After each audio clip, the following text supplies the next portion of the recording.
Hi guys and welcome back to the channel Deepak Yadav Education. Welcome to the Daily Hindu News and Editorial Analysis of 22nd of February 2024. तो guys आज है तारीख 22 फरवरी 2024 और है Thursday. देखेंगे आज के द हिंदू कंप्लीट न्यूज़पेपर को एनालाइज करेंगे। बट लेक्चर में आगे बढ़ने से पहले अगर आपको इस लेक्चर का पीडीएफ चाहिए तो क्या करना है, सबसे पहले डाउनलोड करना है टेलीग्राम, देन उसके बाद जाके सर्च बॉक्स में टाइप करना Deepak Yadav education UPSC. As you can see guys आपको ये वाला चैनल मिल जाएगा, इस पर क्लिक करना और जाकर इस चैनल को ज्वाइन कर लेना। यहाँ से आप डेली बेसिस पे इस लेक्चर के पीडीएफ को डाउनलोड कर पाओगे। नाउ हमेशा की तरह हम लोग अपने लेक्चर को एक मैप के क्वेश्चन के साथ स्टार्ट करेंगे। तो आज आप सभी को मैप में जाकर देखना है पपुआ न्यू गिनिया को कहाँ पर है एग्जैक्टली लोकेटेड, इसको अच्छे से मैप में देखना। देन उसके बाद आकर नीचे कॉमेंट सेक्शन में टाइप करना, जिससे कि आप लोग इसको लंबे समय तक याद रख पाओगे।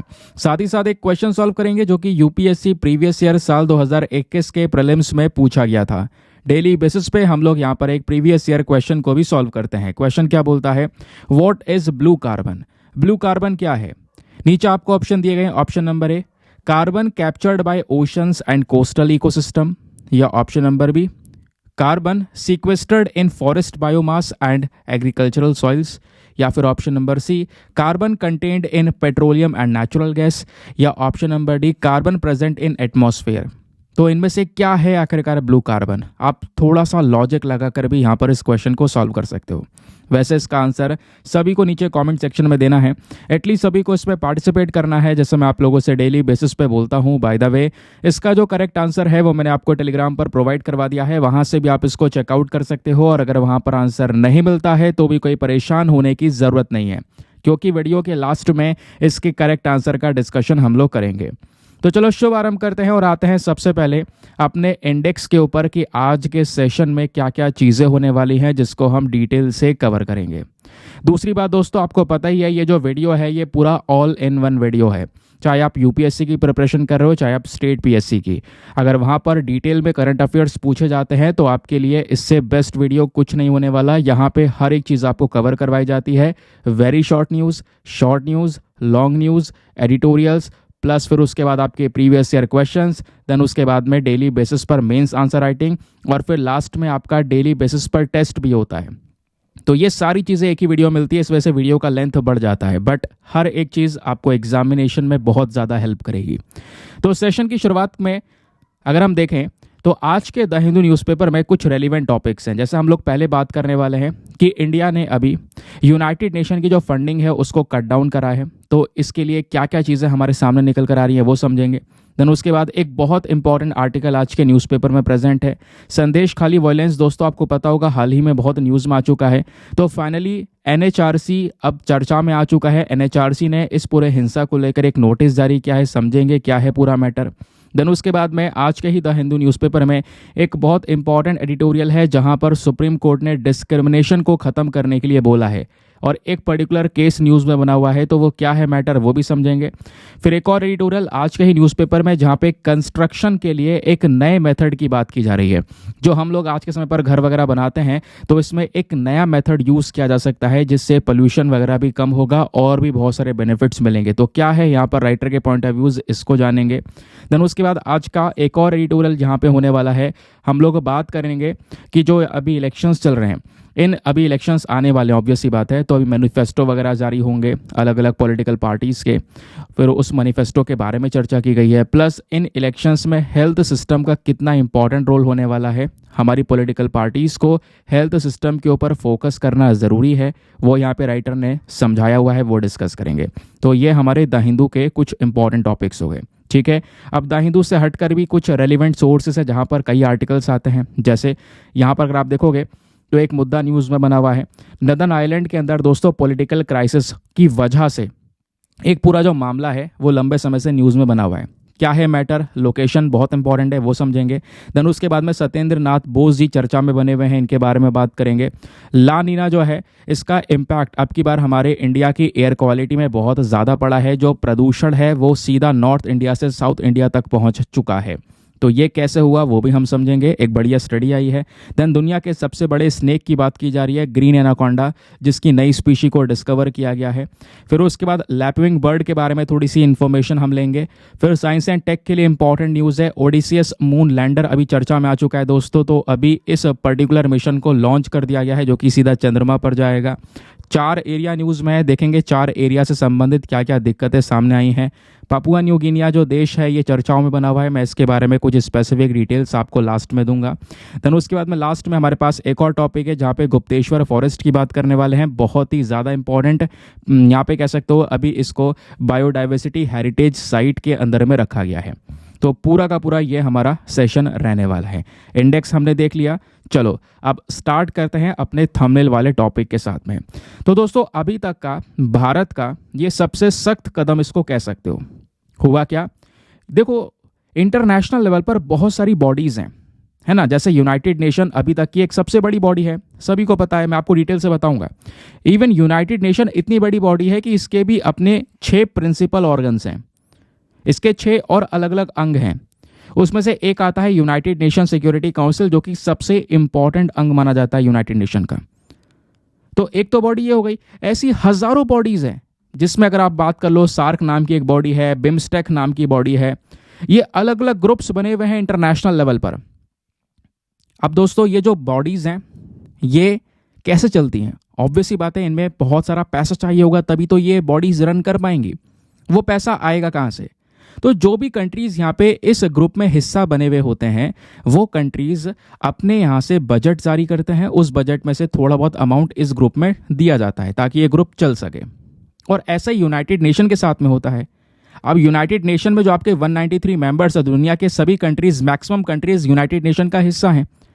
वो क्या करती हैं, वो यहाँ पे कुछ फंड देती हैं यूएन को ताकि ये जो बॉडी है वो अच्छे से चल सके। अब दोस्तों इसमें इंडिया भी शामिल है। इंडिया भी हर साल, देखो आपको पता है, हमारा बजट आता है 1 तारीख को, तो उस बजट में ही हम क्या करते हैं, अलग से इन बॉडीज के लिए कितना फंड जाएगा उसको निकाल के रख देते हैं। तो अब की बार हुआ ये कि भारत ने यूनाइटेड नेशन की जो फंडिंग है इसको कट कर दिया है। कट कितना किया है?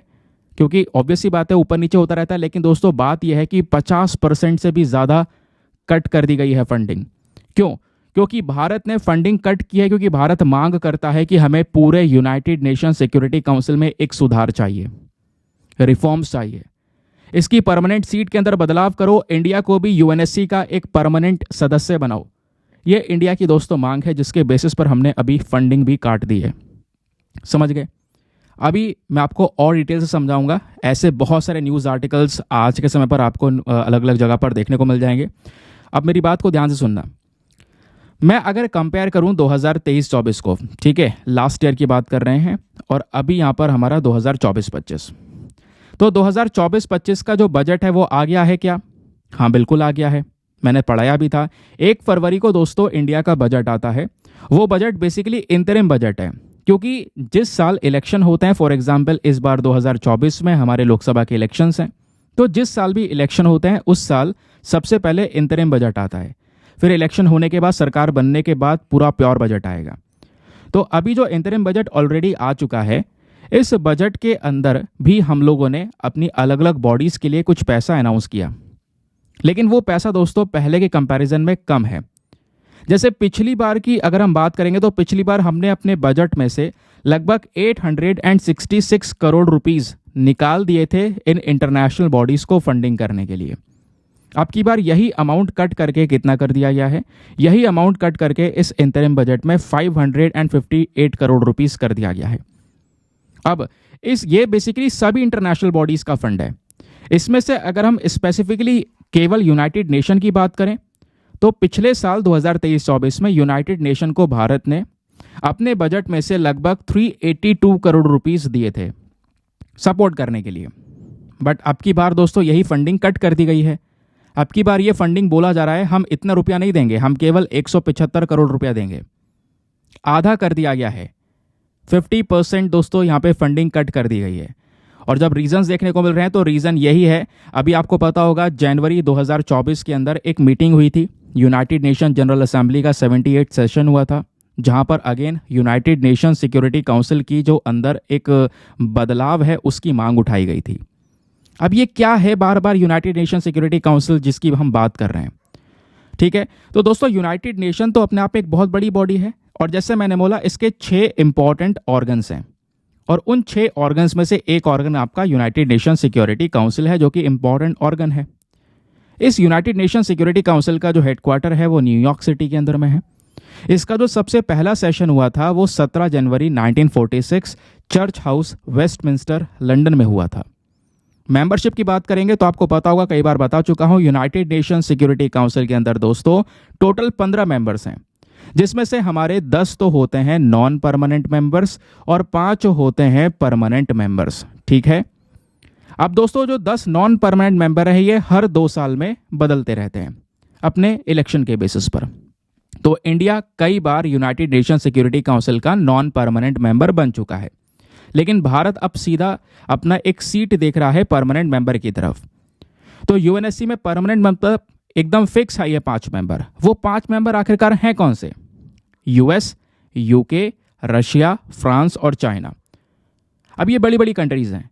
इंडिया ने यहीं पर मांग की है, भाई एक सीट इसमें और बढ़ाओ, इंडिया को भी यहां पे आपको रखना होगा।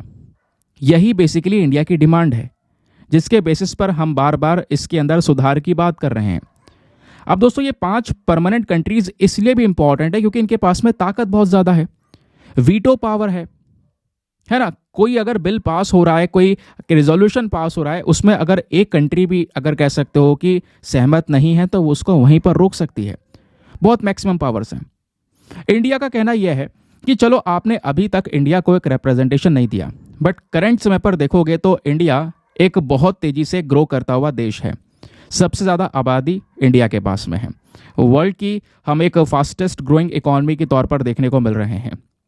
तो इन सब एस्पेक्ट के बेसिस पर इंडिया को भी एक परमानेंट सीट इस यूनाइटेड नेशन सिक्योरिटी काउंसिल के अंदर मिलनी चाहिए।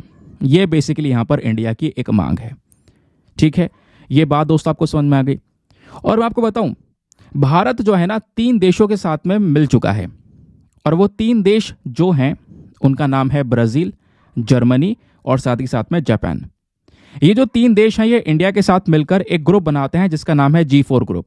आपको ये फॉर्मल ग्रुप नहीं है, ऐसा नहीं इनका कोई मीटिंग वगैरह होता है, ऐसा कुछ नहीं है। ऐसे इनफॉर्मल सा ग्रुप है 4 देशों का। ध्यान रखना, क्वेश्चन बन सकता है G4 में कौन से 4 देश हैं? India, Brazil, Germany, Japan. अब ये 4 देश क्यों बने दोस्तों? ये चारों देश एक दूसरे को सपोर्ट करते हैं कि हमें भी यूनाइटेड नेशन सिक्योरिटी काउंसिल में एक परमानेंट मेंबरशिप चाहिए। तो ये इस मैटर पर एक दूसरे को चारों देश सपोर्ट करते हैं। आई होप आपको ये बात अच्छे से समझ में आ चुकी है, पूरा मैटर क्या चल रहा है वो समझ में आ चुका है। अब दोस्तों इंडिया का कहना यह है कि यूनाइटेड नेशन सिक्योरिटी काउंसिल के अंदर जो बड़े बड़े प्रोग्राम्स हैं, दुनिया भर में कई सारी कंट्रीज़ में शांति फैलाने के लिए अपने पीस कीपिंग मिशंस चलाते हैं, उसमें भी इंडिया का सबसे बड़ा योगदान है। भारत सबसे बड़ा कंट्रीब्यूशन करता है। इंडिया ने लगभग 2 लाख से ज़्यादा जो मिलिट्री और पुलिस पर्सनल्स हैं इनका कंट्रीब्यूशन दिया है पिछले 70 सालों में, ताकि दुनिया में शांति बनाई जा सके। तो यूनाइटेड नेशन में जब भारत का इतना सारा कंट्रीब्यूशन ऑलरेडी है तो इसको रिकग्निशन भी तो मिलना चाहिए। हमें जो परमानेंट सीट चाहिए वो मिलने भी तो चाहिए, समझ गए। भारत वैसे इसका कई बार नॉन परमानेंट मेंबर बन चुका है, जैसे मैंने बोला हम 8 बार नॉन परमानेंट मेंबर बन चुके हैं, बट हमारी मांग है कि भाई हमें एक परमानेंट सदस्य बना दीजिए। और दोस्तों ये मैटर यहीं पर नहीं रुकता है। जो हमारे एक्सटर्नल अफेयर मिनिस्टर हैं जयशंकर साहब जी, उन्होंने रिसेंटली एक स्टेटमेंट दिया जिससे कि यहाँ पर इंडियंस में काफ़ी खुशी झलकी। स्टेटमेंट ये था कि Bharat 100% United nation security council के अंदर एक परमानेंट सीट को गेन करेगा, ठीक है। तो ये मैटर समझ में आ गया। एग्जामिनेशन में कोई भी क्वेश्चंस आएंगे आप उसको आराम से सॉल्व कर सकते हो। चलिए आते हैं नेक्स्ट आर्टिकल पर। हमारे द हिंदू न्यूज़पेपर के अंदर एक टॉपिक पब्लिश हुआ था एक्सप्लेनर सेक्शन पर। बात यह है, why there a political deadlock in Northern Ireland. दोस्तों एक देश है नदर्न आयरलैंड जिसकी चर्चाएं आज के समय पर काफ़ी ज़्यादा हो रही हैं। मैं पूरा लोकेशन आपको बहुत डिटेल से समझाऊंगा, उसको समझा अच्छे से समझना। उससे पहले ये जान लेते हैं आखिरकार ये पूरा मैटर खबरों में क्यों है। तो दोस्तों नदर्न आयरलैंड जो है ना, ये हमारा यूनाइटेड किंगडम का ही एक हिस्सा है। आपको पता है यूनाइटेड किंगडम की बात करते हैं, यूके की बात करते हैं, तो यूनाइटेड किंगडम में दोस्तों 4 किंगडम्स हैं। 4 किंगडम से मिलकर यूके बना हुआ है। वो 4 किंगडम कौन कौन से हैं? Number 1 England, second Wales, third Scotland और फोर्थ नदर्न आयरलैंड। वैसे अगर आप आयरलैंड को देखोगे तो आयरलैंड पूरा एक छोटा सा अलग सा आइलैंड है, लेकिन इसी आयरलैंड के दो हिस्से हैं, एक तो नदर्न वाला ऊपर है और आयरलैंड वाला अलग है। इसमें जो नदर्न वाला हिस्सा है दोस्तों वो यूके का हिस्सा है, समझ गए। तो यूके के 4 किंगडम्स मैंने अभी आपको बता दिया, ठीक है, कौन कौन से, इंग्लैंड, वेल्स, स्कॉटलैंड और उसके बाद में चौथा नदर्न आयरलैंड। तो नदर्न आयरलैंड यूके का हिस्सा है। अब होता क्या है दोस्तों, इस पर्टिकुलर एरिया के अंदर अगर आप देखोगे तो लंबे समय से इलेक्शंस को लेकर बवाल चले। पिछले 2 सालों में बड़े सारे यहाँ पर जो 2 पॉलिटिकल पार्टीज आपस में है सामने खड़ी हुई थी, कौन आएगी पावर में, कौन आएगी पावर में, ये मामला चल रहा था। नाउ फाइनली दोस्तों नदर्न आइलैंड के अंदर एक प्रॉपर नई सरकार बन चुकी है, जिस वजह से ये देश पर्टिकुलर तरीके से न्यूज़ में बना। अब बात यह है कि नदर्न आइलैंड के अंदर में जो ये पावर शेयरिंग है इसका पूरा मैटर क्या है। मैं आपको बताऊं कि एक अग्रीमेंट हुआ था जिसको बोलते हैं गुड फ्राइडे अग्रीमेंट। ध्यान रखना, very very important for your examination. आपसे क्वेश्चन बन सकता है कि भैया बताओ गुड फ्राइडे अग्रीमेंट क्या है। तो गुड फ्राइडे अग्रीमेंट बोलते हैं इसको, और इसी का एक और नाम है Belfast agreement. Belfast basically northern island की ही कैपिटल है, इनकी राजधानी है, तो उसी के नाम के ऊपर रखा गया। तो ये अग्रीमेंट दोस्तों साइन किया गया था 10 अप्रैल 1998 में। एक इंपॉर्टेंट पॉलिटिकल डील थी, जिस डील का मेन मकसद ये था नदर्न आइलैंड के अंदर में जो पॉलिटिक्स के मामले में लंबे समय से 30 साल से जो पूरा का पूरा वायलेंस चल रहा था उसको ख़त्म किया जाए। उसको ख़त्म करके दोस्तों इस अग्रीमेंट के बेसिस पर पहली बार नदर्न आइलैंड में एक नई सरकार बनकर आई थी, समझ गए। तो ये आपने ध्यान में रखना है। अभी बीच में पिछले 2 सालों में काफ़ी इश्यूज फिर रहे, नाउ फिर से यहाँ पर प्रॉपर एक गवर्नमेंट आ चुकी है। अब ये सारी चीज़ें तो साइड में कर दो, एग्जामिनेशन में ये कुछ आपसे पूछा नहीं जाएगा, आपको ही पता है। हाँ, थोड़ा अग्रीमेंट के बारे में ध्यान रखना, यहाँ से क्वेश्चन बन सकता है। अब बात है कि भाई ये जो पर्टिकुलर एरिया हमने अभी डिस्कस किया, इसका लोकेशन ध्यान रखना ज़रूरी है। एग्जामिनेशन में हर साल कहीं ना कहीं प्लेसेस इन न्यूज़ को लेकर हम 2 से 3 क्वेश्चंस देख रहे हैं। तो नदर्न आइलैंड की बात करेंगे, मैं आपको बता चुका हूँ यूके का जो 4 किंगडम है उसमें से एक किंगडम नदर्न आयरलैंड है, ठीक है। और सबसे छोटा वाला मेंबर भी आपको ये नदर्न आयरलैंड ही देखने को मिलेगा। ज्योग्राफिकल लोकेशन देखोगे तो वैसे जो नदर्न आयरलैंड है वो आयरलैंड वाले हिस्से के साथ में जुड़ा हुआ है, लेकिन ये ज्योग्राफी के बेसिस पर है। लेकिन आप इसको पॉलिटिक्स के बेसिस पर देखोगे पॉलिटिकली तो ये यूके का हिस्सा है, ठीक है। बात क्लियर हो गई दोस्तों। इसी नदर्न आइलैंड के पास में आयरिश सी आपको देखने को मिलेगा और ऊपर अटलांटिक ओशन। तो अटलांटिक ओशन और आयरिश सी के बीच में आपको ये पर्टिकुलर एरिया देखने को मिलता है। इसकी कैपिटल है बेलफास्ट। उसके बाद यहाँ पे अगर हम बात करेंगे तो नदर्न आइलैंड में दोस्तों अभी तक का सबसे बड़ा कॉजवे है। कॉजवे क्या है, इस प्रकार से आप देख पाओगे समुद्र में, ये यहाँ पर एरिया है जो बनाया जाता है, ठीक है। तो एक लौता ये यूनेस्को वर्ल्ड हेरिटेज साइट है नदर्न आइलैंड के अंदर में, एक बहुत बड़ा सा कॉजवे है। उसके अलावा अगर आप देखोगे तो यहाँ पर एक झील पाई जाती है जिसका नाम है लवनियाग, ठीक है। ये ध्यान रखना, लवनियाग एक साफ पानी की झील है और बहुत बड़ी झील भी हमको ये नदर्न आइलैंड के अंदर में देखने को मिल जाती है, ठीक है। आगे आते हैं, अभी कहानी खत्म नहीं हुई है, एक पॉइंट और ध्यान रखना। नदर्न आइलैंड में दोस्तों एक सबसे ऊंचा जो पहाड़ है, सबसे ऊंची चोटी, उसका नाम है स्लेव डोनार्ड, ठीक है। तो कोई भी क्वेश्चन बनेगा आप आराम से उसको हैंडल कर सकते हो। नाउ आगे आते हैं। आगे बढ़ने से पहले दोस्तों एक इंपॉर्टेंट इन्फॉर्मेशन, अगर आप लोग हमारे पेड ग्रुप्स को ज्वाइन करना चाहते हो तो आपके पास में एक बढ़िया मौका है इसको ज्वाइन करने का। यहाँ पर आपको डेली बेसिस पे करंट नोट्स के पीडीएफ वगैरह प्रोवाइड करवाए जाते हैं। फॉर एग्जांपल जैसे अभी हमने 2 आर्टिकल डिस्कस किए, इन आर्टिकल से ज़्यादा इंपॉर्टेंट क्या है, बैकग्राउंड डेटा। और ये सभी बैकग्राउंड डेटा दोस्तों आपको एक प्रॉपर सिंपल से पीडीएफ में कंपाइल करके दिया जाता है इसी पेड वाले ग्रुप में। होता यह है कि दोस्तों ये जो आप क्लास के नोट्स देख रहे हो, ये जो क्लास चल रही है अभी स्क्रीन पर आपके, इसमें जो स्लाइड होती हैं वो 100 से ऊपर चली जाती हैं। कल 130-32 स्लाइड थी, आज भी यहाँ पर 106 स्लाइड्स हैं। इनको मेंटेन कर पाना काफ़ी मुश्किल हो जाता है। तो इतने सारे कंटेंट को दोस्तों 10 से 15 पेज में हम कंपाइल करते हैं डेली बेसिस पे, और वो जो पीडीएफ तैयार करके दिया जाता है वो प्रिंटेबल फॉर्म का होता है, चाहो तो आप उसका प्रिंट आउट वगैरह निकलवा सकते हो। और दूसरी बात, वो पीडीएफ हिंदी और इंग्लिश दोनों भाषाओं में होता है। और सबसे अच्छी बात दोस्तों, इस ग्रुप को ज्वाइन करने से फ़ायदा ये होता है कि आपका सारा करंट अफेयर का कंटेंट सिक्योर हो जाता है। इधर उधर भागने की ज़रूरत नहीं है, पीडीएफ कलेक्ट करने की ज़रूरत नहीं है भाई। आपके पास में वेरियस ऑप्शंस हैं क्योंकि सारा कंटेंट इस ग्रुप में डेट वाइज पड़ा हुआ है। किसी भी तारीख का पीडीएफ ओपन करो, डाउनलोड करो, पढ़ो, डिलीट कर दो, अनलिमिटेड ऑप्शंस क्या आपके पास में, तो स्टोरेज का कोई इशू नहीं है। और उससे भी अच्छी बात, इस ग्रुप को ज्वाइन करने का जो फ़ी पेमेंट है वो बहुत मिनिमम है, just 499 for the life time access, या जब तक आपका सिलेक्शन ना हो जाए तब तक आप 499 में इस ग्रुप को ज्वाइन करके रख सकते हो। अब ग्रुप ज्वाइन करने के लिए क्या करना होगा, व्हाट्सएप पर एक नंबर आपको दिया गया है 8534873368, इस नंबर पर मैसेज कर देना कि हाँ I want to join this group, बस आपको वहाँ पे रिप्लाई मिलेगा, पेमेंट का प्रोसेस दिया जाएगा और पेमेंट के प्रोसेस से ज़्यादा इंपॉर्टेंट आपको डेमो वीडियो का लिंक दिया जाएगा। आप पूरे डेमो वीडियो को चेक कर सकते हो पहले कि इस ग्रुप में क्या चीज़ें कैसे प्रेजेंट की गई हैं, अपने आप को पूरी तरह से सेटिस्फाई करने के बाद में जाकर आप अपना ये इन्वेस्टमेंट कर सकते हैं। ठीक है, बाकी दोस्तों यहाँ पर मैं आप लोगों से रोज़ बोलता हूँ यार, मेक श्योर क्या करो, वीडियो पे जो लाइक का बटन है उसको प्रेस कर दिया करो। हमारा एक टारगेट होता है डेली बेसिस पे 5000 लाइक्स का, जिसको प्लीज़ आप पहुँचा सकते हो। वीडियो में बहुत समय लग रहा है, बहुत मेहनत लग रही है, क्योंकि आपको पता है इस समय पर सबसे अर्ली मॉर्निंग में ये द हिंदू का वीडियो मिल रहा है, मतलब 5 बजे यूट्यूब पर। मैं नहीं मानता कोई दूसरा वीडियो अपलोड हो रहा होगा, स्पेशली द हिंदू का, जिसमें हम यहाँ पे अलग सोर्सेज भी ऐड कर रहे हैं, द हिंदू के आर्टिकल्स भी ऐड कर रहे हैं। अब ये वीडियो कई सारे लोग मुझसे पूछ रहे थे पिछले 3 दिनों से कि सर ये 5 बजे आ कैसे रहा है, इसके पीछे का रीज़न क्या है। रीज़न ये है कि मैं फुल नाइट काम कर रहा हूँ, पूरी रात मुझे यहाँ पे लगना पड़ता है दोस्तों, और पूरी रात लगने के बाद में मतलब 3 बजे 3:30 बजे फिर यहाँ पर कंटेंट तैयार हो पाता है। अगर मैं 10 बजे 11 बजे से बैठूँ रात में, फिर उसके बाद मैं वीडियो रिकॉर्ड करना शुरू करता हूँ, देन उसके बाद में जाकर फाइनली 5 बजे तक अपलोड हो पाता है। समझ गए? तो इसके पीछे की इतनी सारी मेहनत लग रही है, तो मैं एक्सपेक्ट करता हूँ कि आप लोग भी यहाँ पे सपोर्ट करोगे। आते हैं नेक्स्ट आर्टिकल पर।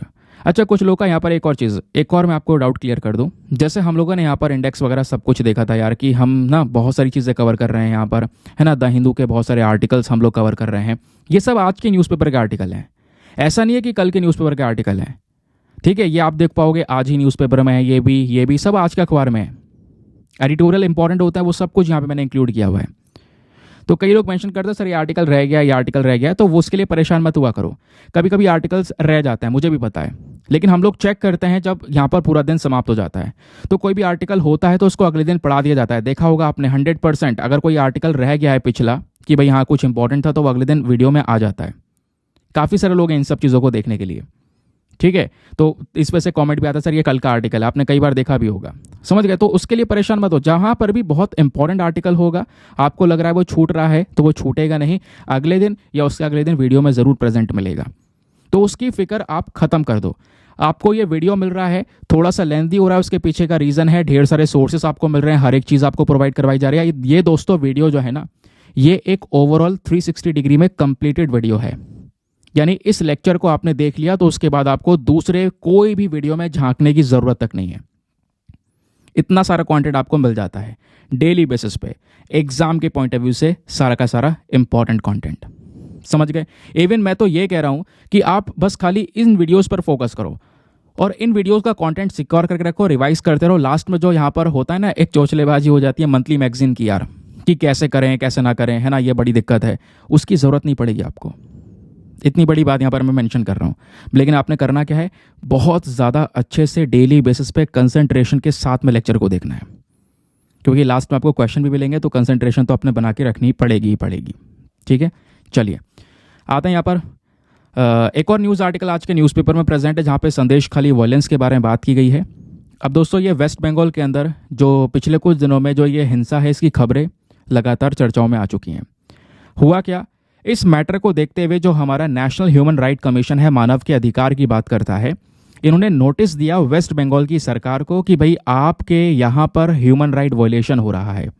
इसको लेकर एनएचआरसी ने तुरंत रेस्पॉन्स मांगा है दोस्तों, जिस वजह से लगातार खबरें बनती चली जा रही हैं। अब हुआ क्या वेस्ट बंगाल में, मैं आपको बताता हूँ। वैसे अगर आप देखते हो तो ये जो व्यक्ति आपको दिख रहा है इस फोटो के अंदर में, इसका नाम है शेख शाहजहां। हुआ क्या, ये टीएमसी पार्टी से बिलोंग करता है, टीएमसी का ही लीडर है, जो आज के समय पर वेस्ट बंगाल में सरकार है ना, टीएमसी की सरकार है, तृणमूल कांग्रेस की, है ना, ममता बनर्जी की यहाँ पर ये पार्टी है, उसी के यहाँ पर मेंबर है ये शेख शाहजहां। हुआ क्या, पिछले कुछ समय में दोस्तों ये हुआ एग्जैक्टली, ये आप देख पाओगे हमारे पास में कुछ खबरें हैं। अभी पिछले महीने की बात है, 5 जनवरी की। 5 जनवरी में टीएमसी के जो ये नेता है शाहजहां शेख के जो जितने भी ठिकाने थे वहाँ पर एनफोर्समेंट डायरेक्टरेट ईडी का छापा पड़ा और छापा पड़ने पर अगर आप देखोगे दोस्तों तो इसने छापा नहीं पड़ने दिया। ये व्यक्ति और इसके साथ के जितने भी गुंडे थे, उसने इन लोगों के ऊपर भी यहाँ पर अटैक किया दोस्तों, और ईडी की टीम पर पूरी तरह से अटैक हो गया और ये वहाँ से भाग निकला। अब जब भाग निकला तो इसका जो एरिया है वो एरिया यहाँ पर उस एरिया में ये वहाँ से दिखाई नहीं दिया, तो लोगों में जो डर था वो खत्म हो गया, क्योंकि इसने ऑब्वियस सी बात एक डर बना रखा है लोगों में। ठीक है, तो वेस्ट बंगाल के अंदर जो स्पेशली यहाँ पर 24 परगना डिस्ट्रिक्ट है वहाँ की बात कर रहे हैं। तो उस डिस्ट्रिक्ट के अंदर में एक गांव है संदेश खली गांव, वहाँ की हम बात कर रहे हैं। तो ये व्यक्ति भाग गया और भागने के बाद में क्या हुआ, जब वहाँ पे लोगों में इसका धीरे धीरे दबदबा जो डर था इसका जब खत्म हुआ तो सामने एक भयानक सी जो इन्फॉर्मेशन है वो निकल कर आई। भयानक कह लो, दर्दनाक इन्फॉर्मेशन कह लो। तो 8 फरवरी को दोस्तों ये जो शेख था और इसके जितने भी समर्थक थे, इनके खिलाफ महिलाओं ने प्रदर्शन करना, प्रोटेस्ट करना शुरू किया जब उन्होंने देखा कि महीने भर से ये दिखाई नहीं दे रहा, लोगों में डर जब खत्म हुआ। और 9 फरवरी में दोस्तों ये प्रदर्शन पूरी तरह से हिंसक हो गया। महिलाओं ने शाहजहां शेख की जितने भी समर्थक थे, इनके पोल्ट्री फार्म वगैरह वो सब जला दिए। अच्छा क्यों, ऐसा क्यों? रीज़न ये था दोस्तों, इन महिलाओं ने जो बोला है ना वो आप सुनकर शॉक हो जाओगे। इनका कहना यह है कि इसी शेख शाहजहां ने इन महिलाओं की जो ज़मीन है, इन लोगों की वहाँ की जो ज़मीन है उसको हड़प रखा है, अपने अंडर में ले रखा है, अपने फ़ायदे के लिए यहाँ पर उसको यूज़ कर रहा है। और इतना ही नहीं, इन घरों में जो भी यहाँ पर ये खूबसूरत लड़कियाँ हैं उनको देखते हैं घर घर जाकर कि कौन कौन सी यहाँ पर खूबसूरत लड़कियाँ हैं, और फिर उनको उठाकर यहाँ पर ले जाते हैं। फिर उनके साथ में दोस्तों यहाँ पे यौन शोषण होता है। और ये काम ये शेख शाहजहां के जितने भी साथ में गुंडे हैं सब मिलकर यहाँ पर ये काम कर रहे हैं पिछले काफ़ी समय से। भाई यहाँ पर ऐसा सर्वे करते हैं घर में, और घर के अंदर सर्वे करने के बाद में देख दाख के भाई कौन सुंदर है कौन नहीं है, उसी तरीके से यहाँ पर उठाकर ये ले जाते हैं और फिर फार्म वगैरह में ले जाकर रात भर उन लड़कियों के साथ में यौन शोषण होता था। ये इन्फॉर्मेशन वहाँ की महिलाओं ने शेयर की, जिसकी वजह से दोस्तों यहाँ पर ये संदेश खाली वायलेंस लगातार हिंसक होता हुआ चला गया। और ये घटना अभी सब जगह पर पूरे देश में फैली हुई है, कहीं कहीं पर इंटरनेशनल मीडिया भी यहाँ पर इसकी चर्चा कर रहा है। मामला इतना गंभीर हुआ कि 15 फरवरी को विधानसभा में भी हंगामा हो गया। ममता बनर्जी बोली कि ठीक है, अन्याय नहीं होने देंगे, वह देखते हैं क्या होता है क्या नहीं होता है। बट अभी यहाँ पर ये व्यक्ति जो है भाग चुका है, या अरेस्ट नहीं हो पाया है, तो वही मैटर चर्चाओं में है। अब ये मैटर इतनी ज़्यादा आग पकड़ चुका है दोस्तों कि नेशनल ह्यूमन राइट कमीशन जो मानव अधिकार की बात करता है, इन्होंने वेस्ट बंगाल की सरकार को कल के दिन एक नोटिस दिया और उनसे एक रिपोर्ट मांगी है। जितना भी संदेश खाली में हरासमेंट हुआ है, सेक्सुअल असॉल्ट हुआ है महिलाओं के साथ में, उसको लेकर प्रॉपर रिपोर्ट की मांग की गई है। ठीक है, तो ये यहाँ पर न्यूज़ आपको समझ में आ गया क्या मामला चल रहा है। अब हम न्यूज़ से थोड़ा सा एग्ज़ाम के पॉइंट ऑफ व्यू की तरफ आते हैं। ये जो बॉडी है नेशनल ह्यूमन राइट कमीशन, ये क्या है, ये हमारे एग्ज़ाम के लिए भी रेलिवेंट है। तो दोस्तों यहाँ पर ये जो बॉडी है एक प्रकार की स्टैचुटरी बॉडी है। स्टैचुटरी बॉडी कौन सी होती है, जिसको हम एक कानून यानी एक्ट के माध्यम से बनाते हैं। उस एक्ट का नाम है protection of human right act 1993। ये बॉडी का मेन काम क्या है, मानव अधिकार की सुरक्षा करना। समझ गए, आगे आते हैं। अब इस बॉडी में दोस्तों कॉम्पोजिशन क्या है, यानी कितने लोग होते हैं और कौन कौन से मेंबर्स होते हैं, ये बहुत इंपॉर्टेंट पॉइंट है, ध्यान रखना। तो एनएचआरसी के जब हम लोग बात करते हैं तो इसमें एक चेयरपर्सन होते हैं और 8 इसके अलग अलग मेंबर्स होते हैं।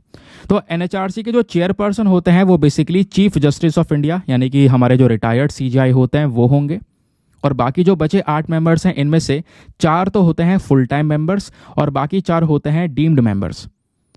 अब ये जो 4 फुल टाइम मेंबर्स होते हैं एनएचआरसी के, वो कौन होते हैं? एक मेंबर जो होते हैं वो हमारे रिटायर्ड जज हो सकते हैं सुप्रीम कोर्ट के, और जो दूसरे मेंबर हैं वो हमारे हाई कोर्ट के चीफ जस्टिस हो सकते हैं, रिटायर्ड चीफ जस्टिस। और बचे 2 मेंबर उनको यहाँ पर सेलेक्ट किया जाता है उनके एक्सपीरियंस के बेसिस पर, ह्यूमन राइट्स की कितनी नॉलेज है उसके बेसिस पर। तो ये 4 जो आपके फुल टाइम वाले मेंबर है वो तो हो गए। अब जो 4 बचे डीम्ड मेंबर्स है वो कौन कौन है? तो जो 4 डीम्ड मेंबर्स आते हैं एनएचआरसी के अंदर में, उसमें से आपके नेशनल कमीशन फॉर माइनॉरिटीज़ के एक चेयरपर्सन होते हैं, तो एक व्यक्ति तो ये हो गए। शेड्यूल कास्ट का national commission for schedule caste है, इसके एक व्यक्ति हो गए, 2 हो गए। National commission for schedule tribes and then national commission for women, ये चारों कमीशंस जो आपको देखने को मिल रहे हैं, इन चारों में से एक एक व्यक्ति आता है। तो बाकी जो 4 मेंबर्स है ये हो गए। ठीक है, तो ये मैंने आपको पूरा कॉम्पोजिशन बता दिया है, एग्जाम के लिए इंपॉर्टेंट दोस्तों, कई बार आपसे इन कॉम्पोजिशन या मेंबर्स के बारे में पूछ लिया जाता है। अब थोड़ा सा यहाँ पे और बात करते हैं। ये जो कमीशन है, इसके जो चेयरपर्सन हैं या जितने भी मेंबर्स हैं, ये अपॉइंट कौन करता है, कैसे बनते हैं इसके मेंबर्स? तो इनका अपॉइंटमेंट दोस्तों हमारी प्रेसिडेंट करते हैं, यानी कि राष्ट्रपति करते हैं। और प्रेसिडेंट भी खुद यहाँ पे अपॉइंटमेंट नहीं कर सकते अपनी मर्जी से। प्रेसिडेंट को बेसिकली रिकमेंडेशन दिया जाता है, और रिकमेंडेशन देने के लिए एक पूरी कमेटी बनाई जाती है। ये प्रोसेस देख रहे हो पूरा। और वो जो कमेटी होती है दोस्तों, उस कमेटी में भी 6 मेंबर्स होते हैं। अच्छा, वो 6 मेंबर्स कौन कौन से होते हैं?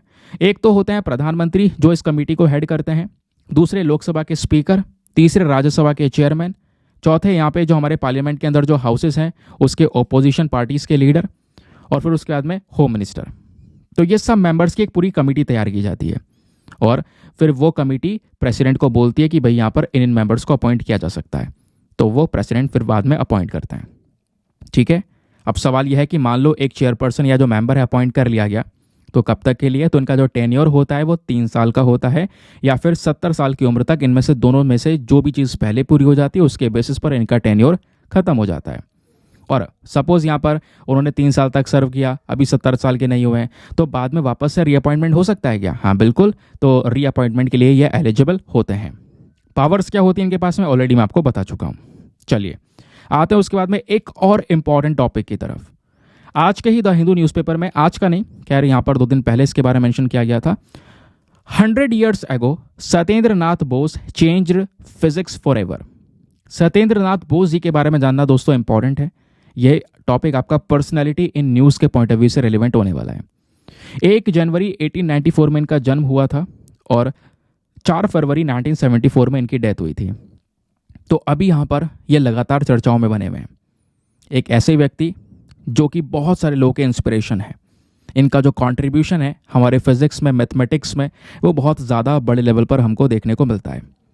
तो डायरेक्टली हम यहाँ पे सत्येंद्र नाथ बोस जी के बारे में बात करेंगे, लेकिन हम यह भी जान लेते हैं हम क्यों इनके बारे में बात कर रहे हैं, रीज़न क्या है, क्यों ये चर्चाओं में है।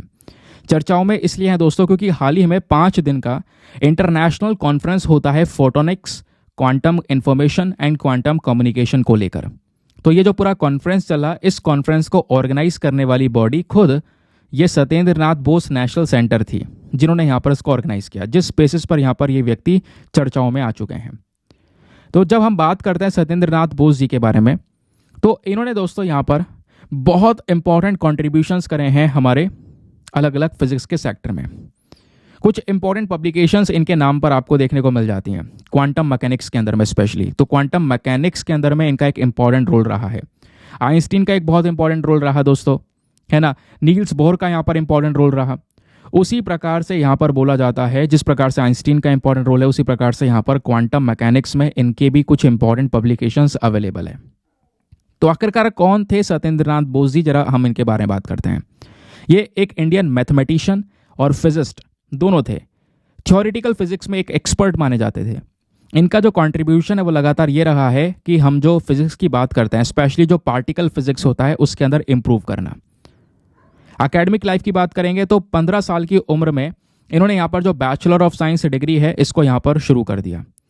फिर उसके बाद इन्होंने एमएससी की, और एमएससी भी यहाँ पर फिनिश कर लिया मिक्स्ड मैथमेटिक्स के अंदर, स्पेशली 1915 में। ये काफ़ी ज़्यादा इंस्पायर हुए थे जगदीश चंद्र बोस और प्रफुल्ल चंद्र राय जी से। इनके करियर की बात करेंगे तो जब इन्होंने अपनी पढ़ाई पूरी की, जब करियर स्टार्ट किया, तो कैलकाटा यूनिवर्सिटी के अंदर में लेक्चरर के तौर पर यहाँ पर ये उभर कर निकले। फिर उसके बाद में बोस और शाह दोनों ने मिलकर यहाँ पर जो एल्बर्ट आइंस्टीन की जो स्पेशल और कह सकते हो कि जनरल रिलेटिव पेपर्स थे, उन सब के इंग्लिश ट्रांसलेशंस को पब्लिश करना शुरू किया। फिर ये यूरोप गए 2 साल के लिए, एक्सरे एंड क्रिस्टलोग्राफी लैबोरेटरीज़ के अंदर में, है ना। फिर इंडिया जब ये वापस आते हैं तो इनको फिजिक्स का एज अ अपॉइंटेड प्रोफेसर के तौर पर यहाँ पर अपॉइंट किया जाता है। देन उसके बाद में कह सकते हो कि जो ढाका यूनिवर्सिटी है वहाँ पर हेड ऑफ डिपार्टमेंट के अंदर में यहाँ पर ये लीड करते हैं 1927 में। फिर 1945 के अंदर में यह यूनिवर्सिटी ऑफ कोलकाता वापस आ जाते हैं। फिर 1956 में जाकर फाइनली रिटायर हो जाते हैं, और फिर 1956 से लेकर 58 तक दोस्तों विश्व भारती के वाइस चांसलर भी पद पर रहते हैं ये। तो इनका बहुत important role lecturer, professor, vice chancellor के तौर पर हमको देखने को मिला। अब दोस्तों यहाँ पर इनके बारे में कुछ और इम्पोर्टेंट चीज़ें बात बोली जाती हैं। जैसे यहाँ पर सत्येंद्रनाथ बोस जी ने एल्बर्ट आइंस्टाइन से यहाँ पर पूछा था किस चीज़ को लेकर उनके रिसर्च पेपर को रिव्यू करने के लिए 1924 के अंदर में। ये कुछ इन्फॉर्मेशन हमारे पास में, ठीक है। उसके अलावा कई सारे रिसर्च पेपर को इन्होंने ट्रांसलेट भी किया है। बाकी जब समय था 1974 का, तब यहाँ पर इनकी डेथ होती है और बोला जाता है कि उस समय पर ये 80 ईयर्स के थे। एक हार्ट अटैक की वजह से यहाँ पर इनकी मृत्यु हुई। अब इनका इतना बड़ा कंट्रीब्यूशन रहा जिस वजह से कई सारे जो अवार्ड्स हैं उनसे यहाँ पर इनको सम्मानित किया गया। जैसे पद्म विभूषण की बात करते हैं तो दोस्तों यहाँ पर इनको पद्म विभूषण से सम्मानित किया गया था, इंडिया का एक सेकंड हाईएस्ट सिविलियन ऑनर। तो भारत सरकार ने 1954 में अवार्ड दिया था। बाकी नेशनल प्रोफेसर का अवार्ड, क्योंकि इनको as a national professor appoint किया गया था, तो ये भी एक हाईएस्ट ऑनर है किसी स्कॉलर के लिए। उसके अलावा रविन्द्रनाथ टैगोर जी ने यहाँ पर अपनी एक किताब लिखी और वो जो किताब थी ऑन साइंस, जिसका नाम है विश्व परिचय, वो किताब ही दोस्तों यहाँ पर सत्येंद्रनाथ जी बोस को यहाँ पर डेडिकेट की गई थी। प्लस ये व्यक्ति फिर राज्यसभा के मेंबर बने 1952 से लेकर 1958 के बीच में, ठीक है। तो ये सब रिकॉग्निशन सत्येंद्रनाथ बोस जी का देखने को मिला। अब एट द लास्ट बात ये भी आती है कि आखिरकार इनका जो मेन कॉन्ट्रीब्यूशन है, मेन योगदान है, वो क्या था। अब इस योगदान में दोस्तों बहुत टिपिकल कॉन्सेप्ट्स हैं। अब ये साइंस के टिपिकल कॉन्सेप्ट्स ऐसे पूछे नहीं जाते हैं, तो इस पर ध्यान नहीं देना है, बस हेडिंग ध्यान रखना। हाँ, कॉन्ट्रीब्यूशन क्या था। बोस आइंस्टीन कंडेंसेट, उसके अलावा डिराइव्ड प्लैंक्स लॉ, ये यहाँ पर इन्होंने तैयार किया। बोस हबर्ड मॉडल ये लेकर आए। गॉड पार्टिकल्स के ऊपर यहाँ पर इन्होंने काम किया। तो ये कुछ कॉन्ट्रीब्यूशंस थे, ये कॉन्ट्रीब्यूशंस उससे यहाँ पर इन्होंने दिए। आपको पता होगा हिग्स बोसन पार्टिकल एक समय पर बहुत चर्चा में था, ठीक है। तो यहाँ पर उसी को हम यहाँ पर बोलते हैं, तो वो भी यहाँ पर इन्होंने कॉन्ट्रीब्यूट किया, वो भी हमको दिया। तो ये इनके कुछ मेन कॉन्ट्रीब्यूशन है, बस खाली हेडिंग ध्यान रखना, ज़्यादा कुछ यहाँ पर इसमें अलग से पढ़ने की ज़रूरत नहीं है। चलिए आगे आते हैं नेक्स्ट इंपॉर्टेंट आर्टिकल पर। यह आर्टिकल हमारा इंडियन एक्सप्रेस में भी मेंशन्ड है। यहाँ पर बात की जा रही है जो ला नीना है उसने भारत की जो एयर क्वालिटी है उसके ऊपर में एक बुरा असर डाला है, स्पेशली 2022 की सर्दियों में। तो ये क्या कहती है नई स्टडी, ज़रा इसके बारे में बात करते हैं। अब दोस्तों ला नीना और एल नीनो ये दोनों कॉन्सेप्ट ज्योग्राफी के तो आपने पढ़े होंगे, नहीं पढ़े हैं तो परेशान ना होइएगा, मैं अभी आपको पढ़ाऊंगा। होता क्या है, खबर यह है कि हाल ही में एक जर्नल पब्लिश होता है। उस जर्नल के अंदर यहाँ पर फोकस ये किया गया कि जो तेज़ी से बदलता हुआ क्लाइमेट चेंज है, यानी टेम्परेचर के अंदर जो बदलाव हो रहा है, टेम्परेचर लगातार और गर्म होता हुआ चले जा रहा है ना, उसके पीछे के कई सारे रीजंस हमको देखने को मिलते हैं। और जो ये टेम्परेचर चेंज हो रहा है, इसके अंदर बदलाव हो रहा है, इस टेम्परेचर के बदलने की वजह से इंडिया में जो एयर क्वालिटी है ना, जो वायु की क्वालिटी है वो भी यहाँ पर बदल रही है। एयर क्वालिटी बेकार होती चली जा रही है। उसके बारे में कुछ इन्फॉर्मेशन ये शेयर की गई है। तो ला नीना का जो इम्पैक्ट है वो इंडिया की एयर क्वालिटी पर कैसे पड़ा, चलो वो यहाँ पर हम इसको समझते हैं। पहले दोस्तों आपको दो कॉन्सेप्ट समझने होंगे, ये ला नीना होता क्या है और ये एल नीनो क्या होता है। तो दोस्तों यहाँ पे आप देख पा रहे होंगे ये एशिया है, ये इंडिया है इधर, उसके बाद ये ऑस्ट्रेलिया आपको देखने को मिलेगा। उसके अलावा यहाँ पर ये नॉर्थ अमेरिका, साउथ अमेरिका, इस तरीके से इस मैप को ड्रॉ किया गया है। ये हमारा पैसिफिक ओशन हो गया और ये हमारा इधर इंडियन ओशन हो गया, ठीक है। तो होता यहाँ पर यह है कि आपको पता होगा इंडिया में जो बारिश होती है, और बारिश वगैरह कैसे होती है, क्योंकि समुद्र का पानी जब गर्म होता है तो वही यहाँ पर भाप बनकर उठता है, कंडेंसेशन होता है, क्लाउड का फॉर्मेशन होता है, फिर वही यहाँ पर बरसते हैं। इस तरीके से बारिश होती है। तो बारिश होने के लिए यहाँ पर पानी जो हमारा समुद्र का है उसको गर्म होना ज़रूरी है। तो ला नीना वाली कंडीशन में दोस्तों इंडिया की साइड यानी एशिया की साइड का जो ये वाटर होता है पैसिफिक ओशन में, ये वार्मर वाटर होता है, यानी कि ये थोड़ा ज़्यादा गर्म होता है, ठीक है। और इधर साउथ अमेरिका की साइड में जो पानी प्रेजेंट होता है ये ठंडा होता है, कोल्ड वाटर होता है। अब ठंडा है तो इसका कोई इंपैक्ट नहीं पड़ेगा, यहाँ पर पूरी तरह से सूखा पड़ जाएगा क्योंकि यहाँ पे कोई बारिश होगी नहीं। अब यहाँ पे गर्म पानी प्रेजेंट है तो यहाँ पे बारिश बहुत ज़्यादा होगी। तो ला नीना वाली कंडीशन क्या होती है, जब पैसिफिक ओशन में स्पेशली एशिया की साइड में ये जो पानी है, गर्म पानी है, वो यहाँ पहुँच जाए और ठंडा पानी इधर पहुँच जाए, तो ये कहलाता है ला नीना। इसी को अगर हम उल्टा कर देते हैं तो वो कहलाता है एल नीनो। उल्टा कहने का मतलब है कि अभी जो गर्म पानी इधर की साइड में प्रेजेंट था वो उठकर सीधा इधर चला गया है, ठीक है, और ठंडा पानी इधर आ चुका है। तो एल नीनो जब होगा, यहाँ पानी जब ठंडा होगा तो इंडिया में या इस वाले पोर्शन में कोई बारिश नहीं होगी। अब ये बारिश सीधा कहाँ पे होगी, अमेरिका और साउथ अमेरिका वाले पोर्शन में, ठीक है। यहाँ पर थोड़ा सा गर्म हो जाएगा। क्लियर हो गया, ये बात आपको समझ में आ गई। लेकिन हम बात किसकी कर रहे हैं, एल नीनो की, तो सॉरी ला नीना की। तो ला नीना वाली जो कंडीशन है, इस कंडीशन की वजह से इंडिया में अब की बार क्या हुआ है, जो हवा की क्वालिटी है, जो एयर क्वालिटी है, वो और ज़्यादा बेकार होती हुई नजर आई है, ऐसा यहाँ पर इस आर्टिकल में समझाया गया। अब ला नीना का जो इन्फ्लुएंस है वो एयर क्वालिटी पर कैसे पड़ा, ज़रा हम इस बात को समझ लेते हैं। तो दोस्तों आपको पता होगा भारत में जो हवा चलती है, हुआ ये एग्जैक्टली 2022 में, जो हमारी वेस्ट इंडियन और साउथ इंडियन सिटीज़ थी, क्योंकि अगर हम एयर पोल्यूशन की बात करें तो ऊपर नॉर्थ इंडिया में स्पेशली दिल्ली वाले रीजन में और आसपास के रीजन में जो वायु प्रदूषण है ऊपर पंजाब में हरियाणा में ज़्यादा देखने को मिलेगा। क्यों? पंजाब में सर्दियों के समय पर आपको पता है, क्योंकि यहाँ पे हम बात सर्दियों की कर रहे हैं, तो पंजाब में सर्दियों के समय पर आपको पता है जो पराली है, स्टबल बर्निंग है, वो की जाती है। पराली को जलाया जाता है तो उससे बहुत सारा धुआं निकलता है, और वो जो बहुत सारा धुआं था वो सारा धुआं उड़ते उड़ते सीधा दिल्ली तक जाता है, जिसकी वजह से इस पूरे रीजन में बहुत ज़्यादा प्रदूषण, बहुत ज़्यादा पोल्यूशन प्रेजेंट होता है। ठीक है, लेकिन हुआ क्या दोस्तों, ला नीना की वजह से सिचुएशन बदल गई। ला नीना था यानी यहाँ पे बारिश हुई, बारिश के साथ साथ हवा चली, लेकिन जो हवा चली दोस्तों उस हवा के डायरेक्शंस बदल गए। जो हवा चलती है वो इस तरीके से चलती है, वो तो पंजाब से सीधा यहाँ पर जो पराली का धुआं होता है वो हवा क्या करती है, वो इधर से धुआं उड़ाकर लेकर आकर सीधा दिल्ली में लेकर आती है। यानी कि जो हमारी स्पेशली अगर हम बात करें तो नॉर्थ ईस्टर्ली विंड्स जो है वो चलती हैं इस तरीके से। ठीक है, जो कि क्या करती हैं, ऐसे चलती है हवा और ऐसे यहाँ पर उड़ाते हुए सारा का सारा ये कूड़ा लेकर आती है, और ये एयर पोल्यूशन इस तरीके से दिल्ली वगैरह में बढ़ जाता है। लेकिन अब की बार ये जो हवा है ना, इसका रुख बदल गया, डायरेक्शंस चेंज हो गए। ये हवा ऐसे चलने की बजाय पता है कैसे चली, मैं इसको साफ कर देता हूँ थोड़ा सा। तो ऐसे चलने की बजाय दोस्तों ये हवा इस तरीके से चल गई नीचे की साइड में।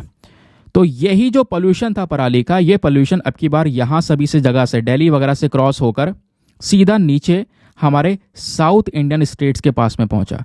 तो पोल्यूशन नीचे मुंबई बेंगलुरु में अब की बार ज़्यादा देखने को मिला। फॉर एग्जाम्पल अगर हम बात करेंगे अब की बार जो PM 2.5 था, स्पेशली 2022 की बात करें, स्टडी 2022 की है ये, तो PM 2.5 यानी कि छोटे छोटे कंकड़ के टुकड़े, छोटा छोटा प्रदूषण है ना, जिसको हम बोलते हैं पार्टिकुलेट मैटर। तो अब की बार गाजियाबाद में यानी 2022 में, स्पेशली अब की बार बोल रहा हूँ यानी 2022 में, तो गाजियाबाद में दोस्तों 2022 के अंदर जो ये पोल्यूशन था PM 2.5 का कंसंट्रेशन था वो कम हुआ, और दिल्ली में भी कम हुआ। जबकि यहां पर गाजियाबाद और दिल्ली में अच्छा खासा होना चाहिए था, क्योंकि पराली से यहां पर धुआं उड़कर सीधा इधर ही आता है। बट हुआ क्या, यहां पे कम होकर मुंबई और बेंगलुरु के अंदर बढ़ गया, जिसने ये दर्शाया कि जो विंड्स थी दोस्तों उसके डायरेक्शन चेंज होने की वजह से क्या होता है, ये जो सीधे PM 2.5 है वो नीचे की साइड में पहुंच जाते हैं, और पहुंचने के बाद में दोस्तों यहाँ पर ये सारी की सारी जो पोल्यूशन है वो हैदराबाद, बेंगलुरु, इन पर्टिकुलर स्टेट्स में हमको ज़्यादातर नज़र आता है, मतलब इन साउथ इंडियन रीजन में नज़र आता है। ठीक है, और हुआ क्या, अब की बार जो ला नीना है दोस्तों वो ट्रिपल वाला ला नीना देखने को मिला। पिछले 3 सालों से लगातार हमको ये ला नीना नज़र आ रहा है, और पिछले 3 सालों से लगातार ला नीना होने की वजह से जो अब की बार बारिश है वो भी अच्छी खासी हुई है। बारिश हमने देखा लास्ट ईयर भी अच्छी खासी हुई है। ठीक है, तो इसका भी एक बड़ा इम्पैक्ट हमको पड़ता हुआ नजर आया। ठीक है, क्लियर हो गया। और स्पेशली यहाँ पे बोला जा रहा है जो ये ट्रिपल डिप ला नीना है, यानी कि पिछले 3 सालों से लगातार 2020, 21, 22, 23 लगातार दोस्तों ला नीना वाला कंडीशन चलता रहा, इंडिया में बारिश यानी मानसून बना रहा। तो 2022 का जो मानसून था वो खत्म ही नहीं हो रहा था, लगातार यहाँ पे बारिशें हो रही थी, जिसकी वजह से बारिश ज़्यादा हुई, फ्लड्स हुए, फ्लैश फ्लड्स, लैंडस्लाइड्स, और उसके बाद यहाँ पर जो हवा थी वो भी यहाँ पर चली, जिसके बेसिस पर अगर आप देखोगे तो सिचुएशन जो है पूरी तरह से बदल गई, स्पेशली साउथ इंडियन स्टेट्स के लिए। ये हमारी इस रिपोर्ट ने मेंशन किया। यानी यही ला नीना क्या बन गया, आपकी बार एक क्लाइमेट चेंज का कारण बन गया।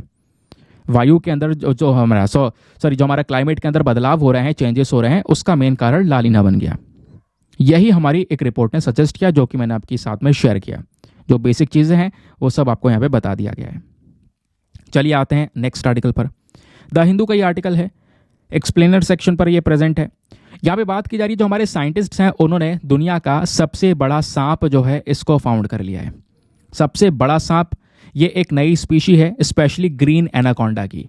सबसे बड़ा के साथ साथ दोस्तों यहाँ पर जो ग्रीन एनाकोंडा होता है ये दुनिया का हैवीएस्ट स्नेक वाली कैटेगरी में भी आता है। बहुत ही ज़्यादा भारी होते हैं, बहुत ही ज़्यादा लंबे यहाँ पर ये स्नेक देखने को मिलते हैं। ठीक है, तो न्यूज़ क्या है ये आपको समझ में आया। अब थोड़ा सा इस नई वाली प्रजाति के बारे में जान लेते हैं। ये GS पेपर नंबर 3 एनवायरमेंट के लिए इंपॉर्टेंट है। तो दोस्तों वैसे ग्रीन एनाकोंडा की जब बात की जाती है तो हमारे पास में ऑलरेडी एक एनाकोंडा की प्रजाति है जिसका नाम है सदर्न ग्रीन एनाकोंडा, और साइंटिफिक नेम है यूनेक्टेस म्यूरिनस। तो ये जो सदर्न ग्रीन एनाकोंडा है ये साउथ अमेरिका में Peru, Bolivia, French Guiana, Brazil यहाँ पे पाया जाता है। इसको बोलते हैं सदर्न ग्रीन एनाकोंडा, क्योंकि साउथ अमेरिका में पाया जाता है, ध्यान रखना। अब हुआ क्या, ये प्रजाति हमारे पास में ऑलरेडी थी। जो नई प्रजाति अभी डिस्कवर की गई है, जिसके बारे में जानकारी आई है, वो है नदर्न ग्रीन एनाकोंडा। ये नई प्रजाति है जिसको डिस्कवर किया गया रिसेंटली। इस नदर्न ग्रीन एनाकोंडा का साइंटिफिक नेम है यूनेक्टेस अकियामा। ये जो हाल ही में स्पीशी डिस्कवर की गई है, ये कहाँ पे पाई जाती है? Ecuador, Colombia, Venezuela, Trinidad, Guyana, Suriname, French Guyana, इन सभी एरियाज में इसको दिया गया है नाम नदर्न ग्रीन एनाकोंडा। अब ये जो दोनों की दोनों स्पीशीज दोस्तों अगर आप देख रहे हो तो इसमें कोई ज़्यादा डिफरेंस हमको नज़र नहीं आता है। अब थोड़ा सा हम लोग एनाकोंडास के बारे में जान लेते हैं, एग्जाम के लिए इंपॉर्टेंट है हमारे लिए। स्पेशली एक बार कोबरा के बारे में क्वेश्चन पूछ लिया गया था, वाइपर के बारे में पूछ लिया गया था क्वेश्चन, ये पूछे जा चुके हैं। तो एनाकोंडास को दोस्तों हम लोग वाटर बॉयज के नाम से भी जानते हैं, वाटर बॉयज के तौर पर भी जानते हैं, ठीक है। ये बड़े साइज के सांप होते हैं और एनाकोंडास भी 4 प्रकार के होते हैं अगर हम देखें तो। फिर उसके बाद इनके कलर की बात करेंगे तो ज़्यादातर जो एनाकोंडा होते हैं ऑलिव कलर के, यानी कि इस तरीके से यहाँ पर जो हरा कलर है वो यहाँ पर दिखाई पड़ता है। इनके बॉडी के ऊपर में ब्लैक कलर के कई सारे स्पॉट्स होते हैं, ये आप देख पाओगे। वैसे तो हरा कलर का है, ब्लैक कलर के ढेर सारे स्पॉट्स यहाँ पर इसके बॉडी पर नजर आ रहे होंगे। और कई बार यहाँ पर जो एनाकोंडा है इसका कलर कैमोफ्लेज जैसा होता है, यानी इस तरीके का कैमोफ्लेज ऐसा बोलते हैं। ये अगर यहाँ पर झाड़ियों में या जंगलों में पत्तों पे अगर ये बैठ जाए तो पता ना चले, उसी से उसका कलर मैच हो जाएगा। जैसे आप देख पा रहे होंगे अभी भी, ये अगर पीछे हरे भरे पत्तों में बैठ जाए तो दिखाई नहीं पड़ेगा, तो उसमें छिप जाएगा ये, समझ गए। अब एनाकोंडास जो है हमारे एनवायरमेंट के लिए काफ़ी सेंसिटिव माने जाते हैं, है ना। अगर हमारे एनवायरमेंट के अंदर कोई चेंजेस होंगे तो काफ़ी ज़्यादा रिस्पॉन्सिव होते हैं ये एनाकोंडास। और बोला जाता है जो हेल्दी एनाकोंडा की पॉपुलेशन होती है वो एक बढ़िया इकोसिस्टम को दर्शाती है, कि ऐसा इकोसिस्टम जहाँ पे प्रॉपर फूड है, क्लीन वाटर है ना, वहीं ऐसे एरिया में ही हेल्दी एनाकोंडा की जो पॉपुलेशन है वो बढ़ती है।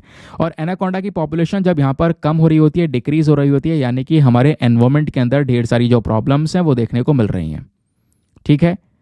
अब दोस्तों बात कर लेते हैं थोड़ा सा ग्रीन एनाकोंडा के बारे में, जिसके बारे में, क्योंकि एनाकोंडा क्या होता है ये तो मैंने आपको बता दिया। इसी एनाकोंडा में अलग अलग स्पीशीज होती हैं। जैसे यहाँ पे बात करें ग्रीन एनाकोंडा की, और अभी हम जो बात कर रहे हैं, जो अभी नई स्पीशी मिली है वो भी ग्रीन एनाकोंडा की मिली है, लेकिन वो कौन सी है? वो यहाँ पे है नदर्न ग्रीन एनाकोंडा। तो जब ग्रीन एनाकोंडास की बात करते हैं तो ये भी काफ़ी बड़े साइज के होते हैं। स्पेशली इनमें क्या होता है, जो फीमेल्स होती हैं वो कई मीटर्स तक यहाँ पर ग्रो कर जाती हैं। IUCN के अंदर में लीस्ट कंसर्न कैटेगरी में यानी अच्छी खासी पॉपुलेशन जो है ग्रीन एनाकोंडा की अवेलेबल है, ठीक है। बाकी दुनिया में लॉन्गेस्ट स्नेक की कैटेगरी में और लार्जेस्ट स्नेक की कैटेगरी में इन ग्रीन एनाकोंडास को रखा जाता है। हैबिटेट की बात करेंगे दोस्तों तो ज़्यादातर यहाँ पर जो ये एनाकोंडास हैं ये नदियों में और साउथ अमेरिका के स्पेशली जो वेटलैंड्स हैं वहाँ पर रहते हैं, वहाँ पर पाए जाते हैं। सवाल यह है कि क्या देखने में तो भयानक लग रहे हैं वैसे, तो क्या ये जहरीले भी होते होंगे? नहीं, ये विनोमस नहीं होते, जहरीले नहीं होते। इनके पास में एक स्किल्स होती है खास। पहली बात तो देखो, एक तो बहुत फुर्तीले, बहुत तेज़ होते हैं। तेज होने के साथ साथ यहाँ पर एक स्किल होती है, कौन सी? एस्फाइजिएट की स्किल। ये स्किल क्या होती है? सबसे पहली बार ये जो एनाकोंडा है, मान लो इसको किसी को खाना है तो ये क्या करेगा, उसको अपने शरीर से दबोच लेगा। दबोचने के बाद में उसका दम घोट देगा, और दम घोटने के बाद में फिर सीधा उसको यहाँ पर लिगलना शुरू करता है। वैसे जहरीला नहीं होता है, लेकिन ये सीधा अपने अंदर लिगल सकता है। थ्रेट्स की बात करेंगे तो जो इसकी पॉपुलेशन थोड़ी बहुत कम भी हो रही है वो क्लाइमेट चेंज की वजह से। इनका जो यहाँ पर कह सकते हो जंगल है जिसमें एरिया में पाए जाते हैं वो बर्बाद हो रहे हैं, उसकी वजह से, रिवर पॉल्यूशन की वजह से इनके पॉपुलेशन के ऊपर में एक इम्पैक्ट पड़ता है। क्लियर? चलिए आगे आते हैं नेक्स्ट आर्टिकल पर। तो पहली बार भारत में, ये भी द हिंदू का ही आर्टिकल है, हुआ क्या, इंडिया में फर्स्ट टाइम पहली बार अफ्रीकन मेडिटेरेनियन जो वेडर बर्ड है वो स्पॉट की गई है, देखी गई है, स्पेशली वरंगल में। Very very important topic for your examination, क्योंकि ऐसे टॉपिक ज़्यादा पूछे जाते हैं कि पहली बार। तो पहली बार भारत में दोस्तों ये जो बर्ड है वो देखने को मिली, जिसका नाम है लैपविंग। क्या नाम है? लैपविंग, ध्यान रखना। फर्स्ट टाइम इंडिया में स्पॉट की गई, स्पेशली यहाँ पर वरंगल के अंदर एक कह सकते हो झील है वहीं पर। तो ये जो लैपविंग है दोस्तों, अगर हम इसकी बात करेंगे, इसका साइंटिफिक नेम है वेनिलस स्पिनेसस। IUCN की बात करेंगे तो लीस्ट कंसर्न कैटेगरी, ध्यान रखना IUCN सबसे ज़्यादा पूछ जाता है, यानी अच्छी खासी पॉपुलेशन अवेलेबल है। वैसे जो ये वाली बर्ड है ये हमारी सेंट्रल अफ्रीका वाले रीजन में देखने को मिलती है। ये स्पीशी अफ्रीका वाले रीजन में ज़्यादातर पाई जाती है। नेटिव की बात करेंगे तो मिडिल ईस्ट में, मेडिटेरेनियन वाले रीजन में भी यहाँ पर पाई जाती है। इसकी डाइट की बात करेंगे तो कार्निवोर होता है, यानी ये जो बर्ड है दोस्तों, ये कीड़े मकोड़ों को खाने का काम करती है, छोटी छोटी मछलियों को खाती है। उसके अलावा इस बर्ड के अपने आप में कुछ इंपॉर्टेंट फीचर हैं, जैसे ब्राउन और ब्लैक कलर की यहाँ पर ये बर्ड आपको देखने को मिलेगी। इसका जो फेस होता है, नेक होता है या बैली जो होती है वो वाइट होती है। ठीक है, यहाँ पर इसका फेस हो गया, नेक हो गया, बैली वही वाइट है। बाकी यहाँ पे ब्लैक या कह सकते हो बाकी जो पोर्शन है वो ब्लैक कलर का आपको देखने को मिल जाता है। इसकी आंखें ब्राइट रेड कलर की होती हैं, ऐसा यहाँ पे बोला जा रहा है। बाकी पैर जो इसके पतले और लंबे पैर आपको यहाँ पर देखने को मिलते हैं, जिसके बेसिस पर ये तेज भागते भी है। क्लियर? चलिए आगे आते हैं नेक्स्ट आर्टिकल पर। यह आर्टिकल हमारा GS paper number 3 science and technology के पॉइंट ऑफ व्यू से इंपॉर्टेंट है। यहाँ पर हम बात करने वाले दोस्तों स्पेस एक्स के बारे में। तो स्पेस एक्स ने अभी एक मिशन लॉन्च किया है और उस मिशन में स्पेशली क्या होगा, चांद के ऊपर में ओडियसस मून लैंडर को उतारा जाएगा। तो ये पूरा मैटर अभी न्यूज़ में आ चुका है और मैं आपको बताऊं, क्योंकि दोस्तों स्पेस एक्स आपको पता है ये अमेरिका की स्पेस कंपनी है। अमेरिका की स्पेस वाली सरकारी कंपनी नहीं है। सरकारी कौन सी है? वो है नासा। जैसे भारत के पास में इसरो है ना, वैसी अमेरिका के पास में नासा है। स्पेस एक्स तो वहाँ की एक प्राइवेट कंपनी है जिसको इलॉन मस्क ओन करते हैं। तो दोस्तों ये दुनिया में पहली बार हो रहा है कि कोई प्राइवेट कंपनी, कोई पहला प्राइवेट मून लैंडर दोस्तों चांद की तरफ गया है। देखते हैं सक्सेसफुली यहाँ पर किस तरीके से ये इंप्लीमेंट होता है। तो स्पेस एक्स ने यहाँ पर इस IM-1 मिशन को लॉन्च किया है, जो कि मामले में आज के समय पर चर्चाओं में बना हुआ है। कहाँ से लॉन्च किया गया? तो कनाडा स्पेस सेंटर फ्लोरिडा से इसको लॉन्च किया गया। इसमें होगा क्या? इसमें चांद के ऊपर में एक लैंडर उतार रहा है इस तरीके से, जैसे भारत ने यहाँ पर साउथ पोल पर उतारा था लास्ट ईयर। ठीक है, इस लैंडर का नाम क्या है? ओडेसस। ये ध्यान रखना, क्वेश्चन बन सकता है। ओडेसस हाल ही में न्यूज में है, ये क्या है? बात क्लियर हुई दोस्तों? बाकी ऐसे जो कोशिशें हैं वो पहले कई सारी कंट्रीज ऑलरेडी कर चुकी हैं। इजराइल ने 2019 में कोशिश की थी, जापान ने 2023 में की, अमेरिकन पेरिजिन 2024 के अंदर। लेकिन जितने भी कोशिशें हुई, ये सारी की सारी कोशिशें दोस्तों फेल हो गई। कहीं पर भी ये जो लैंडर है वो चंद्रमा पर नहीं उतर पाया। अब इस वाली कोशिश में थोड़ी सी आशा लग रही है कि हाँ, ये स्पेस एक्स का जो ये ओडियसस है ये उतर सकता है। तो आखिरकार ये जो IM-1 मिशन है, यानी कि इंट्यूटिव मशीन मिशन है, ये है क्या? तो दोस्तों यहाँ पर इस मिशन को तैयार किया गया नासा और स्पेस एक्स के थ्रू मिलकर। इस मिशन का मेन मकसद क्या है? स्पेशली जो हमारा चंद्रमा है, चंद्रमा का जो साउथ पोल है, साउथ पोल के पास में ही एक गड्ढा है जिसको बोलते हैं मालापर्ट। तो मालापर्ट क्रेटर पर दोस्तों हमें क्या करना है? इस ओडेसस लैंडर को उतारना है। ठीक है, इस प्रकार का लैंडर है जिसको यहाँ पर उतारना है। ये मेन टारगेट हमारा इस मिशन का होने वाला है। और इसी लैंडर के अंदर में कई सारी चीजें रखी गई हैं। इस ओडेसस के अंदर में, इस लैंडर में दोस्तों 5 अलग अलग नासा के इंस्ट्रूमेंट्स रखे गए हैं जिसको ये कैरी करके लेकर गया है। उसके अलावा यहाँ पर जो ये लैंडर है, इसके अंदर में सोलर पैनल्स वगैरह लगाए गए हैं। उन्हीं सोलर पैनल्स के माध्यम से ये एनर्जी जनरेट करेगा, 200 वॉट तक की पावर को जनरेट कर सकता है। मेन इंजन की बात करेंगे दोस्तों, तो जो मेन इंजन है इसका, वो बिल्कुल बॉटम में इसके निचले हिस्से में लगाया गया है। और वो मेन इंजन क्या करेगा? जो लिक्विड मीथेन है उसको एज अ फ्यूल इस्तेमाल करेगा, लिक्विड ऑक्सीजन को एज अ ऑक्सीडाइजर इस्तेमाल करेगा। ये जो मिशन भेजा गया है चांद पर, इसकी लाइफ कितनी रहेगी? तो लगभग 14 दिन तक यहाँ पर इसकी लाइफ होने वाली है, क्योंकि आपको पता है उसके बाद चांद पर अंधेरा हो जाएगा। तो अंधेरा हो जाएगा तो ठंडक बढ़ जाएगी, तो इसकी वजह से वो फिर काम नहीं कर पाएगा। जब तक सनलाइट पहुंचेगी जब तक उसको यहाँ पर यह पावर मिलती रहेगी उसके सोलर पैनल को, तब तक वो काम करता रहेगा। समझ गए? बाकी दोस्तों इससे होगा फायदा क्या? आने वाले समय पर जो मून के ऊपर हम बड़े बड़े और मिशंस लॉन्च करने वाले हैं, उसको करने में काफ़ी आसानी मिल जाएगी, हमें एक सही रास्ता मिल जाएगा। बस ये हमारा मेन टॉपिक होने वाला है। समझ गए? ये पूरा मैटर क्या था मैंने आपको डिटेल से समझा दिया। आते हैं नेक्स्ट आर्टिकल पर। तो दोस्तों एक एरिया की बात हो रही है जिसका नाम है चार एरिया। चार एरिया आजकल चर्चाओं में बना हुआ है। हुआ क्या? असम की जो सरकार है उन्होंने हाल ही में एक अनाउंसमेंट किया कि वो एक मिशन लेकर आएंगे और उस मिशन के तहत क्या करेंगे, जितने भी लोग चार एरिया को कब्जा कर बैठे हुए हैं उनसे वो एरिया छीना जाएगा, क्योंकि वो एनवायरनमेंट के लिए इंपॉर्टेंट है और एनवायरनमेंट में बदलते हुए जो चेंजेस हैं उसकी वजह से इस चार एरिया पर नेगेटिव इम्पैक्ट पड़ रहा है। तो चार एरिया है क्या बेसिकली?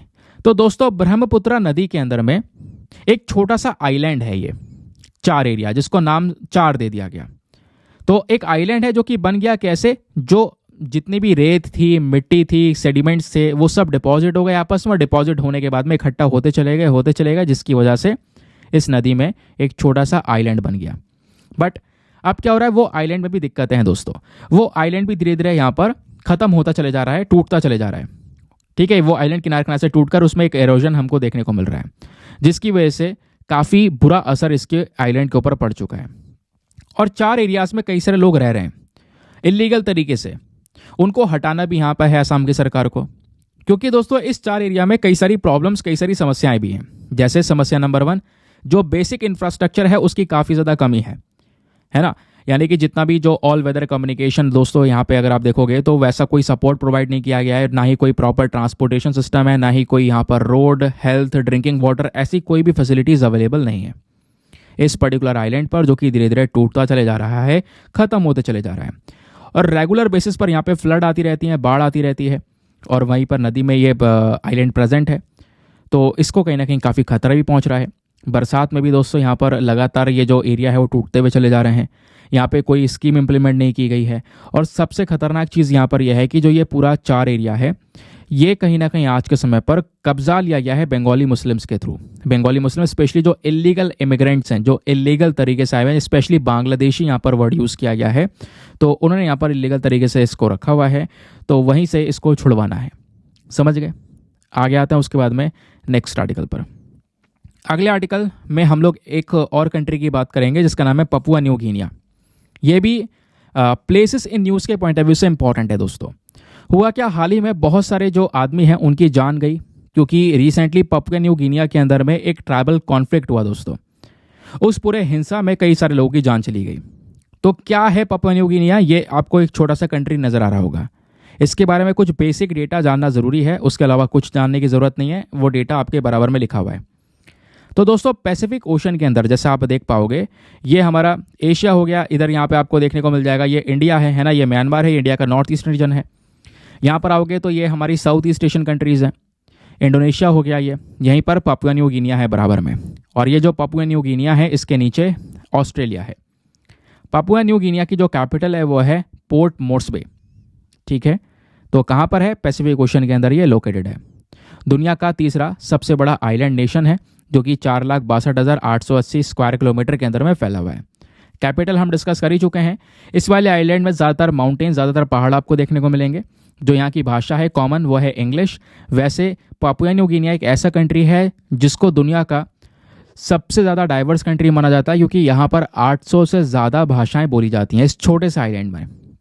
जो ज़्यादातर लोग हैं पपुआ न्यू गिनिया में वो क्रिश्चियंस के तौर पर आइडेंटिफाई किए जाते हैं। इनकी जो यहाँ पर गवर्नमेंट है वो सेल्फ गवर्नमेंट यहाँ पर बनाई गई थी 1 दिसंबर 1973 में।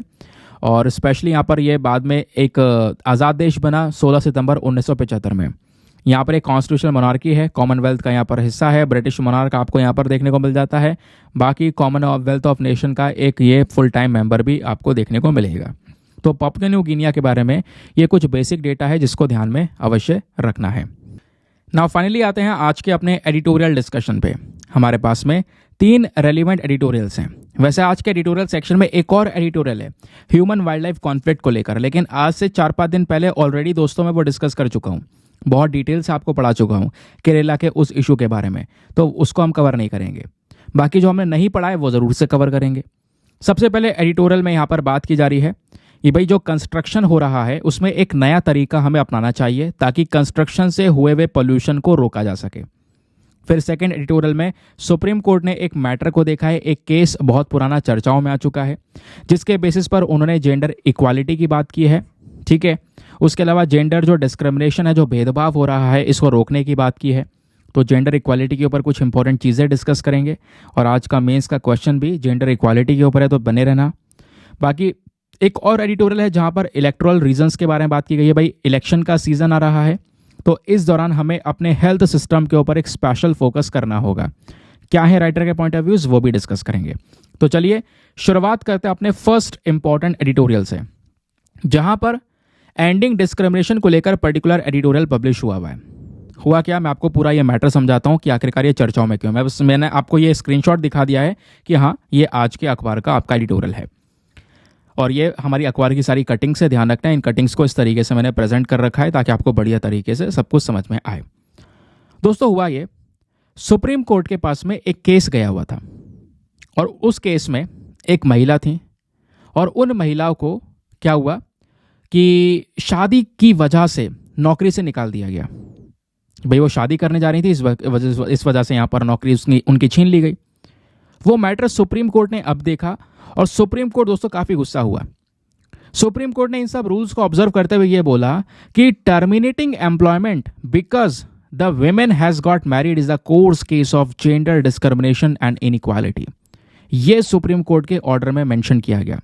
सुप्रीम कोर्ट ये बोलता है कि जो एक महिला है ना, उसका रोजगार छीन लेना क्योंकि वो शादी करने जा रही है, ये कहीं ना कहीं जेंडर डिस्क्रिमिनेशन को दर्शाता है।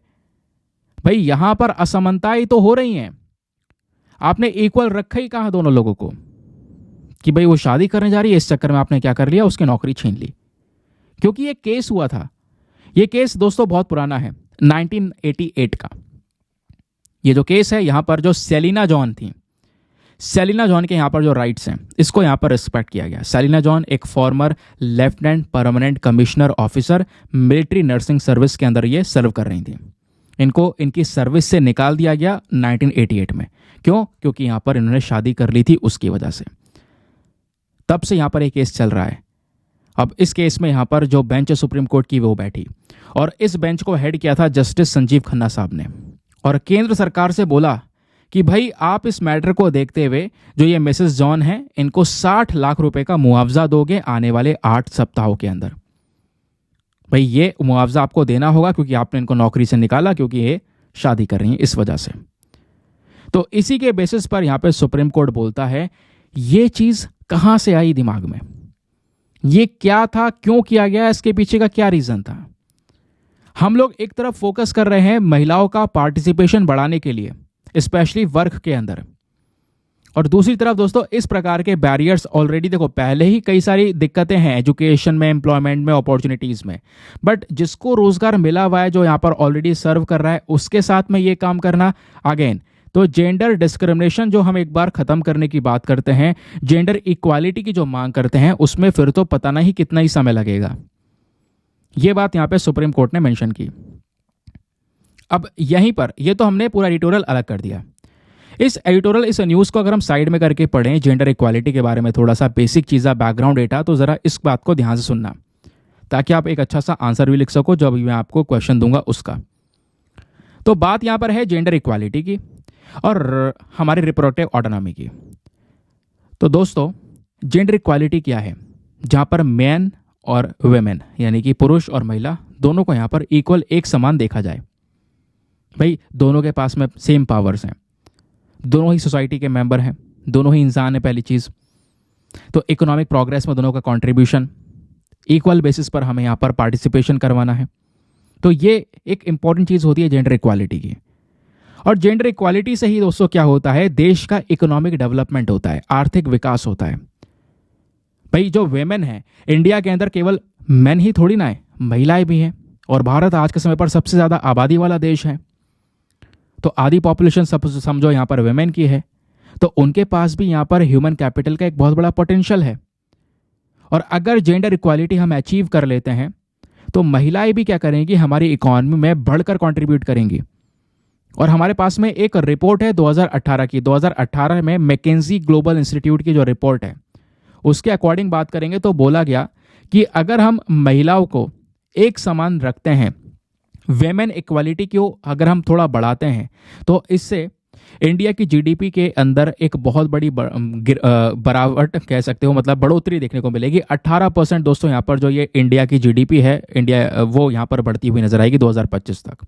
ये 2018 में बोला गया था स्पेशली। तो वेमेन इक्वालिटी का हमारे देश के इकोनॉमिक डेवलपमेंट में एक इंपॉर्टेंट रोल है। उसके अलावा बात आती है फिर पॉपुलेशन डायनेमिक्स की। कहने का मतलब है कि जो जेंडर इक्वालिटी है, जहाँ पे अगर आप देखोगे तो काफ़ी सारी चीज़ें इससे लिंक हुई भी हैं। भाई इससे क्या होगा, जो महिला है वो और ज़्यादा सशक्त बनेगी, उसके पास में रिप्रोडक्टिव ऑटोनॉमी मिलेगी। ठीक है, यहाँ पर जो एक कह सकते हो कि कितने बच्चों को जन्म देना है वो पावर यहाँ पर उसको मिल पाएगी, है ना। जो अनप्लानिंग वाली यहाँ पर एक तरीके से एक होता है प्लानिंग वाली फैमिली, भाई पूरी तरह से फुल्ली प्लान किया है कि यहाँ बच्चा एक दो बच्चे होंगे, इस तरीके से यहाँ पर उनकी प्लानिंग की जाएगी। एक होती है अनप्लानिंग तरीके से पूरा काम करना, जिसमें यहाँ पर दोस्तों फिर पॉपुलेशन बढ़ने लगती है। तो यहाँ पर जब वो महिला होगी ना, जब हम इक्वालिटी के ऊपर ध्यान रखेंगे, है ना, उसका एक बहुत बड़ा पार्टिसिपेशन होगा, उसके पास में रिप्रोडक्टिव ऑटोनॉमी होगी, तो वो पूरी तरह से सारी चीज़ें प्लानिंग के हिसाब से आगे चला सकेगी। फॉर एग्जाम्पल यहाँ पर एक एग्जाम्पल दिया गया है, जैसे केरला में बात करेंगे तो केरला में महिलाओं के पास में जो लिटरेसी है, पढ़े लिखों की बात हो रही है, तो जो लिटरेसी है वो थोड़ी सी बेटर है, और लिटरेसी रेट बेटर होने की वजह से वहाँ का फर्टिलिटी रेट कम है। एक महिला केवल 1.8% बच्चे को जन्म दे रही है, जो कि नेशनल एवरेज यानी पूरे देश का जो एवरेज है उससे थोड़ा सा कम है। समझ गए? तो यानी प्लान तरीके से हर एक चीज़ चल रही है, तो इसमें एक कॉन्ट्रीब्यूशन होगा, यानी हमारे पॉपुलेशन का सही उपयोग किया जा सकेगा देश का। समझ गए? जेंडर इक्वालिटी की वजह से। फिर यहीं पर आता है सोशो कल्चर इम्पैक्ट। ये जो जेंडर इक्वालिटी होती है, जब हम एक समान देखते हैं दोनों को, तो इससे सोसाइटी के अंदर में एक शांति, एक फेयरनेस दोस्तों यहाँ पे प्रमोट होती है। महिलाओं को और ज़्यादा सशक्त बनाने से जितने भी यहाँ पे पुराने ज़माने के नियम कानून हैं, उसको हम यहाँ पर चैलेंज कर सकते हैं अपने सोसाइटी के प्रोग्रेस के बेसिस पर। अब यहीं पर एक और चीज़ है कि भाई अगर हमें इंडिया में जेंडर इक्वालिटी को प्रमोट करना है तो उसके पीछे क्या करना होगा? उसके पीछे दोस्तों कुछ रणनीतियाँ हमें अपनानी होंगी। जैसे सबसे पहले हमें जो फीमेल लिटरेसी रेट है उसको बढ़ाना होगा। जो गर्ल्स हैं यानी कि उनको, जो लड़कियां हैं उनको पढ़ाना होगा, एक क्वालिटी एजुकेशन देना होगा।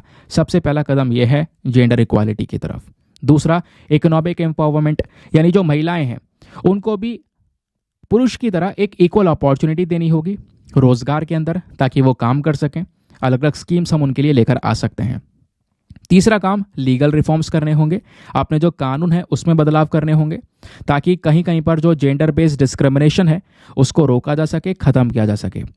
फिर सोशल अवेयरनेस, हमें यहाँ पर अपने कैंपेन्स स्टार्ट करने होंगे, प्रोग्राम्स चलाने होंगे, जहाँ पर लोगों की जो सोच है, इस प्रकार से जो रूढ़िवादी सोच है, पुराने ज़माने की सोच है, उसको हम यहाँ पर थोड़ा सा कम कर सकें। तो जेंडर इक्वालिटी को लेकर ये हर एक चीज़ थी इस पर्टिकुलर एडिटोरियल में, वो मैंने अलग से भी कुछ एडिशनल डेटा इसमें ऐड करके आपको समझा दिया। बाकी अब आते हैं हम लोग अपने आज के मेंस के क्वेश्चन की तरफ। क्वेश्चन क्या बोलता है? Discuss the significance of gender equality in achieving inclusive economic development and population dynamics in India. जो जेंडर इक्वालिटी है यानी कि जो लैंगिक समानता है दोस्तों, इसका एक महत्व क्या है हमारे देश के इकोनॉमिक डेवलपमेंट को अचीव करने में, प्लस पॉपुलेशन का सही उपयोग करने में जेंडर इक्वालिटी कितना इंपॉर्टेंट रोल प्ले कर सकती है, ये आपने लिखना है। और ज़्यादा बड़ा आंसर नहीं लिखना है, केवल 150 शब्दों में आंसर लिखना है। 10 मार्क्स का आपका ये क्वेश्चन है। एक बार हिंदी में रीड कर देता हूं ताकि हिंदी माध्यम वाले एस्पिरेंट भी इसको पढ़कर एक बढ़िया सा आंसर लिख सकें। तो क्वेश्चन है, भारत में समावेशी आर्थिक विकास और जनसंख्या गतिशीलता को प्राप्त करने में लैंगिक समानता के महत्व पर चर्चा करें। 150 शब्दों में आंसर लिखने के बाद में कहां पर सबमिट करना है? टेलीग्राम पर जाना, वहां पर जाके सर्च बॉक्स में लिखना दीपक यादव एजुकेशन मेंस ग्रुप। जैसे आप फुल फॉर्म लिखोगे मेरा टेलीग्राम चैनल मिलेगा, जहां पे ऑलरेडी 78,000 से ज़्यादा लोग जुड़ चुके हैं। आप भी जुड़कर अपने आंसर्स को लिखकर वहां पर सबमिट कर सकते हैं। और आंसर को सबमिट करने के साथ साथ दोस्तों एक छोटा सा काम और करना है, एटलीस्ट सभी लोगों को 2-2 आंसर्स रिव्यू करने हैं। जब आप सभी लोग 2-2 आंसर्स को रिव्यू करोगे, बहुत सारे फायदे मिलेंगे आपको भी और सामने वाले को भी। आपको कुछ इंपॉर्टेंट पॉइंट्स मिलेंगे जो आप अपने नोट्स में इंक्लूड कर सकते हो। सामने वाले के आंसर में अगर कोई मिस्टेक होती है तो आप उनको बता सकते हो कि यहाँ पर इंप्रूवमेंट की आवश्यकता है। चलिए आते हैं अगले इंपॉर्टेंट एडिटोरियल पर। यहाँ पे जो हमारे राइटर हैं वो हैं सरहा खान और श्वेता भूषण। इनका कहना है, beyond shelter dweller needs with in the 4 walls. क्या है मैटर, मैं आपको समझाने की कोशिश करता हूँ बहुत ही सिंपल शब्दों में। आज मैं आपको अगर बताऊं तो सिविल इंजीनियरिंग का जो एक्सपीरियंस है वो यहाँ पर आपको देने वाला हूँ। थोड़ा सा घर बनाने के बारे में यहाँ पर समझेंगे। फिलहाल मैटर क्या मैं आपको पहले ही बताता हूँ। हुआ ये, हमारे जो राइटर हैं वो ये मेंशन करते हैं कि जो तेज़ी से हमारा जो बिल्डिंग सेक्टर है वो बढ़ता चले जा रहा है, कंस्ट्रक्शन सेक्टर बढ़ रहा है। तो कंस्ट्रक्शन सेक्टर बढ़ने की वजह से इससे जो पोल्यूशन है यानी कि जो ग्रीन हाउस गैस एमिशंस हैं वो भी हो रहे हैं, हमारे एनवायरनमेंट के ऊपर एक नेगेटिव इम्पैक्ट पड़ रहा है। तो हमें इन सब चीज़ों को सुधारना होगा और इन सब चीज़ों को कंट्रोल करने के लिए हमारे पास में वेरियस नए ऑप्शंस आ चुके हैं, मॉडर्न टेक्नोलॉजी आ चुकी है, उसको हम अपना सकते हैं। तो राइटर का कहना यह है कि अब की बार जो बजट 2024 था, स्पेशली इंतरिम बजट, इस बजट में जो हमारी वित्त मंत्री हैं निर्मला सीतारमण जी, इन्होंने अनाउंस किया कि हम प्रधानमंत्री आवास ग्रामीण योजना के तहत 2 करोड़ घर बनाएंगे आने वाले 5 सालों में। अब 2 करोड़ घर बनाओगे, एक हाउसिंग स्कीम है ये, जो कि एक बहुत अच्छा स्टेप भी है, क्योंकि हमारा एक टारगेट है भाई हर एक व्यक्ति के सर पर छत हो, हाउसिंग फॉर ऑल हम अपना कर चल रहे हैं। और ऐसी हमने कई करोड़ घर ऑलरेडी बनाकर इनको प्रोवाइड करवाए, क्योंकि ये स्कीम बहुत पहले से काम कर रही है। तो ये सब कुछ अच्छा है। लेकिन दूसरी तरफ अगर हम बात करेंगे तो जो कंस्ट्रक्शन बढ़ेगा, उस कंस्ट्रक्शन की वजह से हमारे एनवायरनमेंट के ऊपर एक नेगेटिव इम्पैक्ट पड़ेगा। भाई ऐसा जब कंस्ट्रक्शन होता है तो आपको पता है कितना पोल्यूशन होता है, कितना डस्ट उड़ती है, कितना कूड़ा कंकड़ हमको देखने को मिलता है। तो इसमें कहीं ना कहीं प्रॉब्लम्स क्रिएट होंगी और वही फिर एनवायरमेंटल कंसर्न क्रिएट होगा। लोगों की जो क्वालिटी ऑफ लाइफ है वो यहाँ पर बेकार होती हुई नजर आएगी। एक तरफ आप लोगों को घर दे रहे हो, दूसरी तरफ लोगों की क्वालिटी ऑफ लाइफ के ऊपर इम्पैक्ट पड़ रहा है। तो इसमें हमें एक ऐसी टेक्नोलॉजी के ऊपर फोकस करना होगा जहां पर काम तेजी से हो सके, कॉस्ट भी यहाँ पर मतलब आप कह सकते हो जो काम तेजी से होने के साथ साथ एक बढ़िया काम हो सके, कंस्ट्रक्शन आसान हो, प्लस उससे के बाद पोल्यूशन वहाँ पे बहुत कम हो। ऐसा हमें स्टेप लेकर चलना होगा। ऐसी कौन सी टेक्नोलॉजी है भाई घर बनाने में, आपके दिमाग में भी आएगा। चलो वो टेक्नोलॉजी हम यहाँ पर डिस्कस करेंगे। तो जो मॉडर्न टेक्नोलॉजी के बारे में राइटर बात करते हैं जिसका हमें यूज़ करना चाहिए, वो यहाँ पर है जिसको बोलते हैं मिवान टेक्नोलॉजी। अभी बताऊंगा इसके बारे में। तो राइटर बोलते हैं कि जो लाइट हाउस प्रोजेक्ट्स हैं वो आज के समय पर हमारा एक हिस्सा है, जहां पर हम क्या कर रहे हैं, इन घरों को, छोटे छोटे घर को बना रहे हैं अपने इन स्कीम्स के तहत। अब इन घर को बनाने में हम मॉडर्न टेक्नोलॉजी का इस्तेमाल कर सकते हैं। इस मॉडर्न टेक्नोलॉजी को इस्तेमाल करने से पता है पहला फायदा क्या होगा? घर बनाने का जो कंस्ट्रक्शन टाइम है, पहली चीज तो वो कम हो जाएगा। कंस्ट्रक्शन टाइम कम होने के साथ साथ जो घर हैं वो मजबूत बनेंगे, सेफ, एक सिक्योरिटी यहाँ पर मेंटेन रहेगी। दूसरा यहाँ पर ये जो टेक्नोलॉजी है वो है कौन सी? वो है मिवान टेक्नोलॉजी। अब इस टेक्नोलॉजी में दोस्तों होता क्या है, चलो मैं आपको वो समझाता हूँ पहले। अच्छा, नॉर्मली क्या होता है, अगर हम घर बनाना शुरू करें तो इस तरीके से घर बनाते हैं भाई, ईंटा चाहिए, उसके अलावा सीमेंट चाहिए, बजरफुट चाहिए, ये सारी चीज़ें चाहिए। और मजबूत घर बनाना चाहते हैं तो यहाँ पे कॉलम वगैरह का हम यूज़ करते हैं। इस तरीके से जो स्टील है उसका यूज़ करते हैं, यानी जो सरिया है वो लगाते हैं, है ना। सरिया लगाने के बाद में इस तरीके से पिलर्स बनाते हैं, चारों तरफ शटरिंग लगाकर इन पिलर्स को भरते हैं, है ना। फिर यहाँ पर दीवारें बनाई जाती हैं। तो इस तरीके से हम अपने घर का कंस्ट्रक्शन करते हैं। करते हैं या नहीं करते हैं? बिल्कुल करते हैं। अब इसमें क्या होता है, बहुत सारे रॉ मटेरियल तो लग रहा है, लेकिन उसके साथ साथ दोस्तों यहाँ पे पोल्यूशन बहुत ज़्यादा हो रहा है। तीसरी चीज़, इसमें समय बहुत लगेगा भाई, एक एक ईंट यहाँ पे लगानी, ऑब्वियस सी बात है टाइम बहुत लगता है। तो और प्रदूषण भी हो रहा है। तो इसका एक अच्छा ऑप्शन क्या है? इसका अच्छा ऑप्शन है मिवान टेक्नोलॉजी। पता है मिवान टेक्नोलॉजी में क्या होता है दोस्तों? मिवान टेक्नोलॉजी में हम एक भी ईंट का इस्तेमाल नहीं करेंगे, लेकिन घर बनाएंगे मजबूत कंक्रीट का, लेकिन ईंट का इस्तेमाल नहीं करेंगे। कैसे? यहां पे आप देख पाओगे। जैसे मैं आपको एग्जांपल बताता हूं। ये हमने क्या करा, इस तरीके से हम पिलर बनाते हैं आजकल, सरिये डालते हैं, उसके बाद यहाँ पे शटरिंग करके इस तरीके से पिलर को भर दिया जाता है। ठीक है, एक मजबूत सा ग्रेड जिसको हम M20 ग्रेड बोलते हैं, जिसमें यहाँ पर थोड़ा बहुत तेज सीमेंट का ग्रेड होता है, ये मसाला बना के कंक्रीट बना के डाल दिया जाता है। फिर यही यहाँ पर पूरी तरह से चिपक कर जाम हो जाता है। और यहाँ पर अब इस कॉलम के ऊपर हमारा जो लिंटर वगैरह डालते हैं हम लोग, उसका सपोर्ट इसके ऊपर रहता है।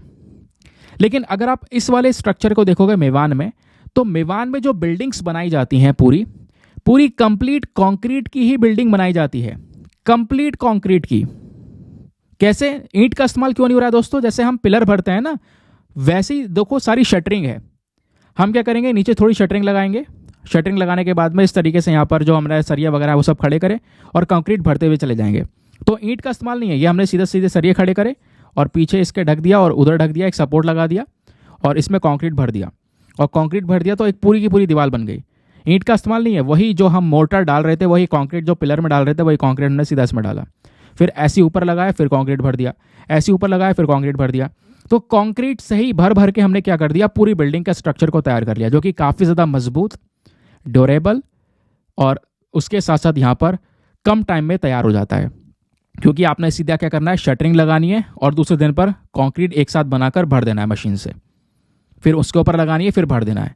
यहाँ पर आपका लेबर का कॉस्ट भी कम हो जाता है उसके अलावा यहाँ पर और भी कई सारे जो कॉस्ट है वो कम हो जाते हैं, जल्दी जल्दी जो हमारा कंस्ट्रक्शन है वो हो जाता है। तो ये जो मेवान वाली कंस्ट्रक्शन टेक्नोलॉजीज है दोस्तों, इसमें एफिशिएंसी लेवल ज़्यादा होता है। जैसे मैंने बोला, कॉस्ट थोड़ी बढ़ जाती है प्रोजेक्ट की, सिंपल सी बात है भाई, पैसा ज़्यादा लगेगा क्योंकि इसमें सरिया भी ज़्यादा इस्तेमाल हो रहा है, प्लस आपको अच्छे क्वालिटी का सीमेंट, अच्छे क्वालिटी का कहने का मतलब अच्छा ग्रेड इस्तेमाल करना होगा, मजबूत ग्रेड से यहाँ पे हम सीमेंट का यूज़ करते हैं, ठीक है। प्लस सीमेंट का सबसे, जैसे मैंने बोला, सबसे ज़्यादा इस्तेमाल सीमेंट और स्टील का होता है, और उसकी वजह से यहाँ पर क्या हो रहा है, हम इन बिल्डिंग्स को रेडी कर रहे हैं, ठीक है, प्रॉपर हर एक चीज़ के सपोर्ट के साथ में। अब क्या होता है दोस्तों, अब घरों में जितना ज़्यादा कंक्रीट इस्तेमाल होगा, जितना ज़्यादा सरिया इस्तेमाल होगा, घर उतना ही ज़्यादा गर्म रहेगा। अब घर जितना ज़्यादा गर्म रहेगा, आपको गर्मी लगेगी। अब गर्मी लगेगी तो क्या लगाओगे, सीधा एसी लगाओगे। एसी लगाओगे तो एसी से भी पोल्यूशन हो रहा है फिर बहुत ज़्यादा, समझ गए। इलेक्ट्रिसिटी का कंजम्पशन आपका बढ़ जाएगा। अब बिजली का कंजम्पशन करो तो बिजली एक तरफ तो उत्पादन करना है को मिल रहा है, मतलब आपको पता है ना, बिजली तुरंत प्रोड्यूस होती, तुरंत आप यूज़ करते हो, तो बिजली का प्रोडक्शन बढ़ाना पड़ेगा, जिसमें अगेन यहाँ पे क्या है, पोल्यूशन फिर से इंक्रीज होगा। तो ये आपको दिख रहा होगा। तो हर एक मेथड में हमको ये चीज़ें नज़र आ रही हैं, पोल्यूशन हमको देखने को मिल रहे हैं, बट जो टेक्नोलॉजी है उसके बेसिस पर हमें यहाँ पे ये काम करना होगा। तो हमें प्रॉपर इंसुलेशन के साथ में वो हाउस का कंस्ट्रक्शन करना होगा। यानी कि राइटर का कहना यह है, जो हम घर बनाकर दे रहे हैं लोगों को, अगर उसमें गर्मी ज़्यादा प्रेजेंट रहेगी तो क्या होगा, वो वापस से सारी चीज़ें कूल, अपने घर को ठंडा करने के लिए ऐसे इलेक्ट्रॉनिक प्रोडक्ट्स खरीदना शुरू करेंगे। उससे फिर अगेन पोल्यूशन बढ़ना स्टार्ट होगा, क्योंकि जो आप एसी लगाते हो घर में, उसका बॉक्स जो बाहर है वो कितनी ज़्यादा यहाँ पर जो कह सकते हो एमिशन से वो प्रोड्यूस कर रहा होता है, समझ गए। तो हमें यहाँ पर ध्यान रखना होगा कि जो भी हम कंस्ट्रक्शन कर रहे हैं उसमें प्रॉपर इंसुलेशन हो, प्रॉपर सपोर्ट हो, पैसिव डिज़ाइन के साथ में बनाएं, और उस इंसुलेशन के साथ में क्या होगा, वो जो घर है वो थोड़ा सा ठंडा रहेगा, समझ गए। तो ये चीज़ें हमें ध्यान में रखनी होंगी, जिसकी वजह से हम पोल्यूशन को कंट्रोल कर सकें। नई टेक्नोलॉजी का इस्तेमाल कर रहे हैं, ऐसा ना हो नई टेक्नोलॉजी का इस्तेमाल करने के बाद भी नुकसान हो रहा है। तो ये चीज़ें हम यहाँ पर सुधार सकते हैं, और इस इकोसिस्टम के अंदर जो ये बदलाव है इसकी हमें काफ़ी ज़्यादा ज़रूरत है। इसको लेकर एक अवेयरनेस फैलाने की ज़रूरत है, लोगों के अंदर जागरूकता फैलाने की ज़रूरत है, क्योंकि कल के समय के लिए यही चीज़ इंपॉर्टेंट है जिससे हम अपने पोल्यूशन को कंट्रोल कर सकते हैं, समझ गए। एनवायरमेंट को लेकर यहाँ पर एक बढ़िया स्टेप यही है कि जो आप कंस्ट्रक्शन कर रहे हो उनमें इन बेसिक चीज़ों का ध्यान रखा जाए, जिससे हमारा कंस्ट्रक्शन के समय पर भी कोई प्रदूषण नहीं होगा, उसके बाद में जो इंसान है उसको भी यहाँ पर कोई ऐसी प्रॉब्लम होगी नहीं, समझ गए दोस्तों। चलिए आगे आते हैं उसके बाद में नेक्स्ट एडिटोरियल की तरफ। अगला एडिटोरियल बात करता है electoral season and restructuring the health system के बारे में। यहाँ पे जो राइटर हैं सुजाता राव, इनका कहना यह है कि भारत को एक स्ट्रांग पॉलिटिकल लीडरशिप की ज़रूरत है, जो कि हमारा जो हेल्थ सेक्टर है स्पेशली उसको आगे लेकर चल सके। क्या है कहने में आपको समझाता हूँ। अभी क्या हुआ है दोस्तों, इलेक्शन का सीज़न शुरू हो रहा है, और यहाँ पे लगातार अलग अलग पॉलिटिकल पार्टीज़ के मैनिफेस्टोज़ यहाँ पर आएंगे। मैनिफेस्टोज़ उनकी किताबें आएंगी कि भाई हम ये वादा कर रहे हैं, आपके ये वादे पूरे करेंगे। अब मैनिफेस्टोज़ होते क्या हैं, एक बहुत इंपॉर्टेंट डॉक्यूमेंट्स होते हैं जो ये पॉलिटिकल पार्टीज़ जारी करती हैं, और ये बताती हैं कि भाई हम पावर में आएंगे तो ये सारे काम करेंगे, हमने ये आपके लिए किया है। तो 2024 के जो मैनिफेस्टोज़ हैं दोस्तों, इसके अंदर में बहुत सारे प्रॉमिसेस होने वाले हैं, राइटर का कहना है, ठीक है। प्रॉमिसेस में हेल्थ को लेकर होगा, एजुकेशन, जॉब्स को लेकर बहुत सारे प्रॉमिसेस यहाँ पर होंगे। अगर हम थोड़ा सा पॉलिटिकल बेसिस पर देखें तो 2014 और 2019 वाले मैनिफेस्टो को एनालाइज करेंगे। 2014 और 2019 में जो बीजेपी का मैनिफेस्टो था या कांग्रेस का मैनिफेस्टो था, उसके अंदर जो हेल्थ सेक्शन था उसमें कुछ कॉमन चीज़ें भी थीं और कुछ डिफरेंट चीज़ें भी थीं। दोनों ही पार्टीज़ ने यहाँ पर अपने मैनिफेस्टो में मेंशन किया था, हम प्राइमरी हेल्थ केयर सिस्टम को इम्प्रूव करेंगे, यूनिवर्सल हेल्थ केयर प्रोवाइड करवाएंगे, ह्यूमन रिसोर्स को एक्सपैंड करेंगे, नई टेक्नोलॉजी का इस्तेमाल करेंगे अपने हेल्थ सेक्टर में। तो इन दोनों के ऐसे प्रॉमिसेस रहे, दोनों ही पॉलिटिकल पार्टीज़ के, जो हर साल प्रॉमिस करती हैं, ठीक है। और यहीं पर बीजेपी ने यहाँ पर यह भी इंश्योर किया, कुछ काम करे इन्होंने दोस्तों यहाँ पर जो पुराना मेडिकल काउंसिल ऑफ इंडिया है वो ख़त्म कर दिया, इसकी बजाय नेशनल मेडिकल कमीशन बनाया, और उसके बाद जो रूरल हेल्थ है, गांव के अंदर जो हेल्थ इंफ्रास्ट्रक्चर उसको इंप्रूव किया इन्वेस्टमेंट करके, सोशल हेल्थ इंश्योरेंस को यहाँ पर इन्होंने बढ़ाया, प्लस जो नेशनल हेल्थ अथॉरिटी है दोस्तों वो बनाई। उसके अलावा यहाँ पर साथ ही साथ में बीजेपी ने लगभग 317 मेडिकल कॉलेजेस तैयार करे, उसके बाद यहाँ पर जो मेडिकल सीट्स है वो डबल हो गई आज के समय पर, प्लस जो हमारा बजट है स्पेशली हेल्थ सेक्टर में वो भी यहाँ पर इम्प्रूव हुआ। तो ये सारे काम अभी के समय पर किए गए, ये सारे मेजर्स यहाँ पर उठाए गए। लेकिन उसके बावजूद भी राइटर यहाँ पर ये बोलते हैं कि उसके बावजूद भी जो हमारा हेल्थ सिस्टम है वो पिछले कुछ समय से काफ़ी प्रॉब्लम्स को फेस कर रहा है। कई सारे कार्य आई गई, इन्होंने अभी तक हमारे हेल्थ सेक्टर को इम्प्रूव प्रॉपर तरीके से नहीं कर पाए हैं। लगभग पिछले 20 सालों में अगर हम देखें तो ज़्यादा कोई सुधार नहीं हुआ, लेकिन उन्हीं पिछले 20 सालों में अगर आप दूसरे देशों को देखोगे तो वहाँ पे काफ़ी सुधार हुए। फॉर एग्जाम्पल थाईलैंड ने यूनिवर्सल हेल्थ कवरेज दोस्तों इंट्रोड्यूस किया साल 2000 में, और यहाँ पर क्या हुआ, जो फाइनेंशियल बर्डन था लोगों पे वो कम हो गया, बीमारियाँ कम हो गई, मैटरनल जो मॉर्टेलिटी है या 5 साल से कम उम्र के बच्चे की जो जान चली जाती है वो मॉर्टेलिटी रेट है वो सब कम हो गया, यानी सिचुएशन इंप्रूव हुई। उसी प्रकार से टर्की में अगर आप देखोगे तो टर्की में भी यहाँ पर इस प्रकार के जो ऑप्शन है वो इंट्रोड्यूस करे गए 2003 के अंदर में। हेल्थ ट्रांसफॉर्मेशन प्रोग्राम लेकर आया गया, जिसके बाद यहाँ पर क्या होता है दोस्तों, टर्की के अंदर भी जो पब्लिक हेल्थ इंफ्रास्ट्रक्चर है उसको इम्प्रूव किया, 50,000 हॉस्पिटल बेड्स ऐड करे गए, नंबर ऑफ नर्सेस डबल कर दी गई थी, डॉक्टर्स बढ़ा दिए गए थे, प्राइवेट सेक्टर का इंपॉर्टेंट रोल आया, जिसके बेसिस पर टर्की में भी हेल्थ सेक्टर को लेकर सुधार हुआ। लेकिन इंडिया में ऐसा कुछ नहीं हुआ। पिछले 20 सालों में ये कंट्रीज ग्रो कर गई, लेकिन इंडिया में दोस्तों हेल्थ सेक्टर को लेकर कोई ज़्यादा इम्पैक्ट पड़ा नहीं, क्योंकि अभी भी अगर आप देखोगे तो जो मैटरनल मोर्टेलिटी रेट है, यानी एक बच्चे को जन्म देते देते जब यहाँ पे एक माँ की मृत्यु हो जाए, तो वो वाला जो मोर्टेलिटी रेट है दोस्तों वो अभी भी दुनिया का जो एवरेज है उससे 3 गुना ज़्यादा इंडिया के अंदर में है। तो हमें यहाँ पर एक सुधार की ज़रूरत है। स्पेशली यहाँ पर राइटर बोलते हैं कि हमारा जो प्राइमरी और सेकेंडरी हेल्थ केयर इंफ्रास्ट्रक्चर है वो ऑलरेडी अभी बहुत कमज़ोर है। कई राज्य, जैसे एग्जाम्पल है बिहार का, बिहार में अभी भी दोस्तों लगभग 20,000 लोगों के लिए केवल और केवल एक ही नर्स प्रेजेंट है। तो हमें नई पॉलिसीज़ के ऊपर फोकस करना ज़रूरी है। हमारे पूरे मेडिकल स्ट्रक्चर को एक सुधार की ज़रूरत है। तो यहाँ पर जो हर साल इस प्रकार के मैनिफेस्टोज जारी किए जाते हैं, यहाँ पर हमें ध्यान देने की ज़रूरत है। कोई भी लीडर आता है बट उसे इंफ्रास्ट्रक्चर, स्पेशली जो हेल्थ इंफ्रास्ट्रक्चर है उसको अव्वल नंबर पर यानी प्रायोरिटी के ऊपर में रखना होगा। और सबसे बड़ा चैलेंज पता है क्या है, हमारे इस पूरे हेल्थ केयर सिस्टम यानी आज के सिस्टम को समझने के लिए बहुत सारे चैलेंजेस आपको देखने को मिलेंगे।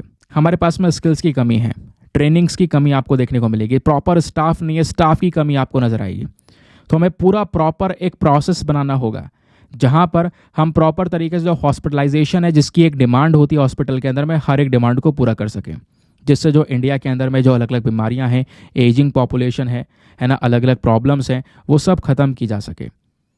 तो ये अब की बार इलेक्शन के लीडर्स को ध्यान में रखना होगा। हर बार मैनिफेस्टोज की यही कहानी है बट सुधार नहीं होता, बट हमें थोड़ा सा इसके ऊपर जोर देना होगा। नाउ अब आते हैं फाइनली हम लोग अपने प्रीलिम्स रैपिड फायर के क्वेश्चंस के ऊपर। दोस्तों यहाँ पर ये जो ऊपर लिखा है ना यूपीएससी 2016, इसको प्लीज़ हटा देना। मतलब इसको ये मत देखना, ये आपका कोई प्रीवियस ईयर क्वेश्चन नहीं है यार। ये जो पुराना डेटा है ना उसमें इंक्लूड कर दिया जाता है, तो ये लगा रहता है।